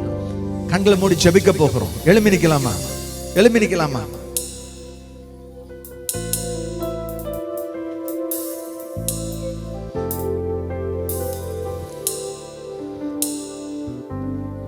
உலகத்திலே வந்து எந்த மனுஷனையும் பிரகாசிப்பிக்கிற ஒளியே அந்த மெய்யான ஒளி. அவர் உலகத்தில் இருந்தார், உலகம் அவர் மூலமாய் உண்டாயிற்று, உலகமோ அவரை அறியவில்லை. அவர் தமக்கு சொந்தமானதிலே வந்தார், அவருக்கு சொந்தமானவர்களோ அவரை ஏற்றுக்கொள்ளவில்லை. அவருடைய நாமத்தின் மேல் விசுவாசம் உள்ளவர்களாய் அவரை ஏற்றுக்கொண்டவர்கள் எத்தனை பேர்களோ அத்தனை பேர்களும் தேவனுடைய பிள்ளைகளாகும்படி அவர்களுக்கு அதிகாரம் கொடுத்தார். அவர்களுக்கு அதிகாரம் கொடுத்தார். பைபிள்ல 2 பிள்ளைகளை பற்றி வாசிக்கிறோம். ஒரு அப்பாவுக்கு 2 பிள்ளைகள். இளைய மகன் தந்தையினுடைய சொத்துக்களை எல்லாம் வாங்கி கொண்டு சண்டை போட்டுக்கொண்டு தகப்பனை விட்டு தூரம் போயிட்டான், ரொம்ப தூரம் போயிட்டான். தன்னுடைய சொத்துக்களை எல்லாம் செலவழிச்சிட்டான், மோசமான வழிகளிலே பயன்படுத்தி விட்டான், எல்லாவற்றையும் இழந்து போனான். இப்பொழுது அவனுக்கு அடுத்த வேளைக்கு சாப்பாடு இல்லை. எப்படி நம்ம அந்த ஹனீஃபாவுடைய வாழ்க்கையில பார்த்தோமோ அதே தான் இந்த இளைய மகனுடைய வாழ்க்கையிலும் பார்க்கிறோம். தகப்பனை விட்டு தூரம் போயிட்டான், அப்பாவை விட்டு தூரம் போயிட்டான், அப்பாவோட அன்புல இல்ல, அவன் அப்பாவோட பார்வையில இல்ல, தூரத்துல இருந்தான். கடைசியில பன்றி தவிடுகள் கூட அவனுக்கு ஆகாரமா கிடைக்கல. ஐயோ, இந்த பன்றிக்கு போடுற தவிடாவது என்னுடைய வாழ்க்கையில கிடைக்குமானால் கொஞ்சம் நல்லா இருக்குமே அப்படின்னு சொல்லி பன்றி மேய்கிற இடத்துல போய் அந்த பன்றியினுடைய தவிட்டை சாப்பிடுவதற்கு முயற்சித்தான். அந்த இடத்துல இருக்கும் போதுதான் அவனுடைய எண்ணத்துல ஒரு எண்ணம் உதிக்கிறது, என் அப்பா வீட்டுல வேலைக்காரங்களுக்கு கூட இதை விட நல்ல சாப்பாடு இருக்கு, வேலைக்காரங்க கூட இதை விட நல்ல சாப்பாட்டை சாப்பிடுறாங்க, ஆனா எனக்கு இவ்வளவு மோசமான ஒரு சாப்பாடு கிடைக்கிறது. நான் என் தகப்பனை விட்டு தூரம் வந்துட்டேன், என் அப்பாவை விட்டு தூரம் வந்துட்டேன், நான் ஒரு பெரிய பாவம் செய்து விட்டேன், கடவுளுக்கு விரோதமாகவும் என் அப்பாவுக்கு விரோதமாக நான் ஒரு பெரிய பாவத்தை செய்துட்டேன், தூரத்துல வந்துட்டேன், ரொம்ப தூரம் வந்துட்டேன், தொடர்பில்லாம வந்துட்டேன். ஆனால் இன்னைக்கு நான் இங்கிருந்து எழும்பி என் அப்பா கிட்ட போறேன் தைரியமா. எப்படிங்க? திரும்ப என் அப்பா கிட்ட போறேன். என் அப்பா மதிக்கலனாலும் பரவாயில்ல, என் அப்பா என்னை ஏத்துக்கலாலும் பரவாயில்ல, நான் எவ்வளவு மோசமான வாழ்க்கையில இருந்தாலும் பரவாயில்ல, எங்க அப்பாட்ட போறேன் அப்படின்னு சொல்லி எழுந்து புறப்பட்டு வந்துகிட்டு இருக்கிறான். வீட்டுக்கு போகும்போது அப்பா எவ்வளவு கேவலப்படுத்துவாரு, எவ்வளவு திட்டுவாரு. ஏன்? பணத்தெல்லாம் செலவழிச்சுட்டான், சொத்தெல்லாம் நாசம் பண்ணிட்டான், மோசமான வாழ்க்கை வாழ்ந்துகிட்டு இருக்கான் அப்படின்னு சொல்லி என்னை திட்டுவாரோ அப்படின்னு சொல்லி வீட்டை நோக்கி வந்து கொண்டு இருக்கிறான். என்ன நடந்தது? தூரத்துல அப்பா அவனை பார்க்கிறார். ஐயோ, தூரத்துல பார்த்து கொண்டிருக்கும் அவருடைய மகன் வந்து கொண்டிருக்கிறார், அழுக்கு படிந்த உடையோடு வந்து கொண்டிருக்கிறான், சரீரத்திலே பலன் குன்றினவனாக வந்து கொண்டிருக்கிறான், உடல்ல சேறு நிறைந்து அழுக்கு நிறைந்தவனாக வந்து கொண்டிருக்கிறான். அப்பா பெரிய ஓனர், எல்லாம் இருக்கக்கூடிய பெரிய அதிபதி. அவர் பார்த்தாரு, எல்லாத்தையும் உதறி தள்ளிட்டு ஓடுறார். ஏன்? என் மகன் வந்துகிட்டு இருக்கிறான், என் பிள்ளை என்ன பார்க்க வந்துகிட்டு இருக்கிறான், என் பிள்ளை என்ன தேடி வந்துகிட்டு இருக்கிறான். ஓடி போய் அழுக்கு படிந்த அந்த மகனை கட்டி அணைத்து கதறுகிறார். என் பிள்ளை செத்து போனான்னு நினைச்சேன், என் பிள்ளை உயிரோடு வந்திருக்கிறான். இன்னைக்கு ஏசப்பா உங்களை தேடி அதுக்கு தான் வந்திருக்கிறார். ஏசப்பா அந்த இடத்துல வந்திருக்கிறார், ஒவ்வொருத்தரையும் பார்க்கிறார். என் பிள்ளை இருள் நிறைந்த வாழ்க்கையில இருக்கிறான், என் பிள்ளை விடுதலை இல்லாமல் இருக்கிறான், என் மகன் விடுதலை இல்லாம இருக்கிறான், என் பிள்ளை பயத்தோடு வாழ்ந்துகிட்டு இருக்கிறான், என் பிள்ளை சாபத்தோடு வாழ்ந்துகிட்டு இருக்கிறான், என் பிள்ளை இன்னும் ஆசீர்வாதம் இல்லாம இருக்கிறான், எந்த நன்மையும் இல்லாம வாழ்ந்துகிட்டு இருக்கிறான், வியாதியோடு இருக்கிறான். இந்த பிள்ளைக்கு நான் வெளிச்சம் கொடுக்க விரும்புகிறேன். எழும்பி அப்பா நான் உங்ககிட்ட வர்றேன்பா அப்படின்னு சொல்லி அந்த இளைய மகன் எப்படி எழுந்து புறப்பட்டு அப்பாவை நோக்கி வந்தானோ, எப்படி ஏசப்பா என் வாழ்க்கையில ஒளி கொடுங்க அப்படின்னு சொல்லி நீங்க உள்ளத்திலிருந்து கேட்பீங்க அப்படின்னா, நீங்க எந்த வயதினராக இருந்தாலும் பரவாயில்ல, உங்களுடைய வாழ்க்கையில இயேசு ஒளி கொடுக்கக்கூடியவராக இருக்கிறார். நீங்க எந்த நிலைமையில இருந்தாலும் பரவாயில்ல, இயேசு உங்களுடைய வாழ்க்கையில ஒளி கொடுக்கக்கூடியவராக இருக்கிறார். ஒரு வெளிச்சத்தை கொடுத்து உங்களுடைய வாழ்க்கையை பிரகாசிப்பிக்க பண்ணுகிறவராக இருக்கிறார். கேட்கலாமா? கேட்கலாமா? உள்ளத்தின் ஆழத்திலிருந்து, ஆண்டவரே என்னுடைய இருதயத்தில் இருக்கிற ஒளியை மாற்றுங்க. ஆண்டவரே என் இருதயத்தில் இருக்கிற ஒளியை மாற்றுங்க. எங்க குடும்பத்தில் இருக்கிற ஒளியை தகப்பனே, என் குடும்பத்தில் இருக்கிற வெளிச்சத்தை ஆண்டவரே இருட்டை மாற்றி வெளிச்சத்தை கொடுங்க. என் இருதயத்தில் இருக்கிற இருளை மாற்றி எனக்கு ஒரு பெரிய வெளிச்சத்தை கொடுங்க. என் குடும்பத்தில் இருக்கிற இருளை மாற்றி எனக்கு ஒரு பெரிய வெளிச்சத்தை கொடுங்க. கேட்கலாமா? என் வாழ்க்கையில ஆண்டவரே வெளிச்சமே இல்லையே, இருள் மட்டும்தானே இருக்கிறது. ஆண்டவரே பிரச்சனை மட்டும்தானே இருக்கு, போராட்டம் மட்டும்தானே இருக்கு, அழுக மட்டும்தானே இருக்கு, கண்ணீர் மட்டும்தானே இருக்கு. என் வாழ்க்கையில நிம்மதி வேணும் ஆண்டவரே, என் வாழ்க்கையில சமாதானம் வேணும் ஆண்டவரே, என் வாழ்க்கையில நன்மை வேணும் ஆண்டவரே, என் வாழ்க்கையில விடுதலை வேணும் ஆண்டவரே. என்ன நான் உங்க வெளிச்சத்துக்கு ஒப்பு கொடுக்க விரும்புகிறேன். ஏசப்பா உங்க வெளிச்சம் மேல உதிக்கட்டும், உங்க வெளிச்சம் மேல உதிக்கட்டும். எத்தனை பேர் சொல்ல முடியும்? உங்க வெளிச்சத்தை மேல உதிக்க பண்ணுங்க ஆண்டவரே. என் குடும்பத்துல உதிக்க பண்ணுங்க ஆண்டவரே. என்னுடைய வாழ்க்கையில உதிக்க பண்ணுங்க, எங்க படிப்புல உதிக்க பண்ணுங்க, எங்களுடைய பொருளாதாரத்துல உதிக்க பண்ணுங்க, எங்களுடைய வேலையில உதிக்க பண்ணுங்க, எங்களுடைய சரீரத்துல உங்களுடைய வெளிச்சம் உதிக்கணும் ஏசப்பா. எத்தனை பேர் சொல்றீங்க? உங்களோட வலது கரத்தை உயர்த்தி கொள்ளுங்க, வலது கையை உயர்த்தி கொள்ளுங்க.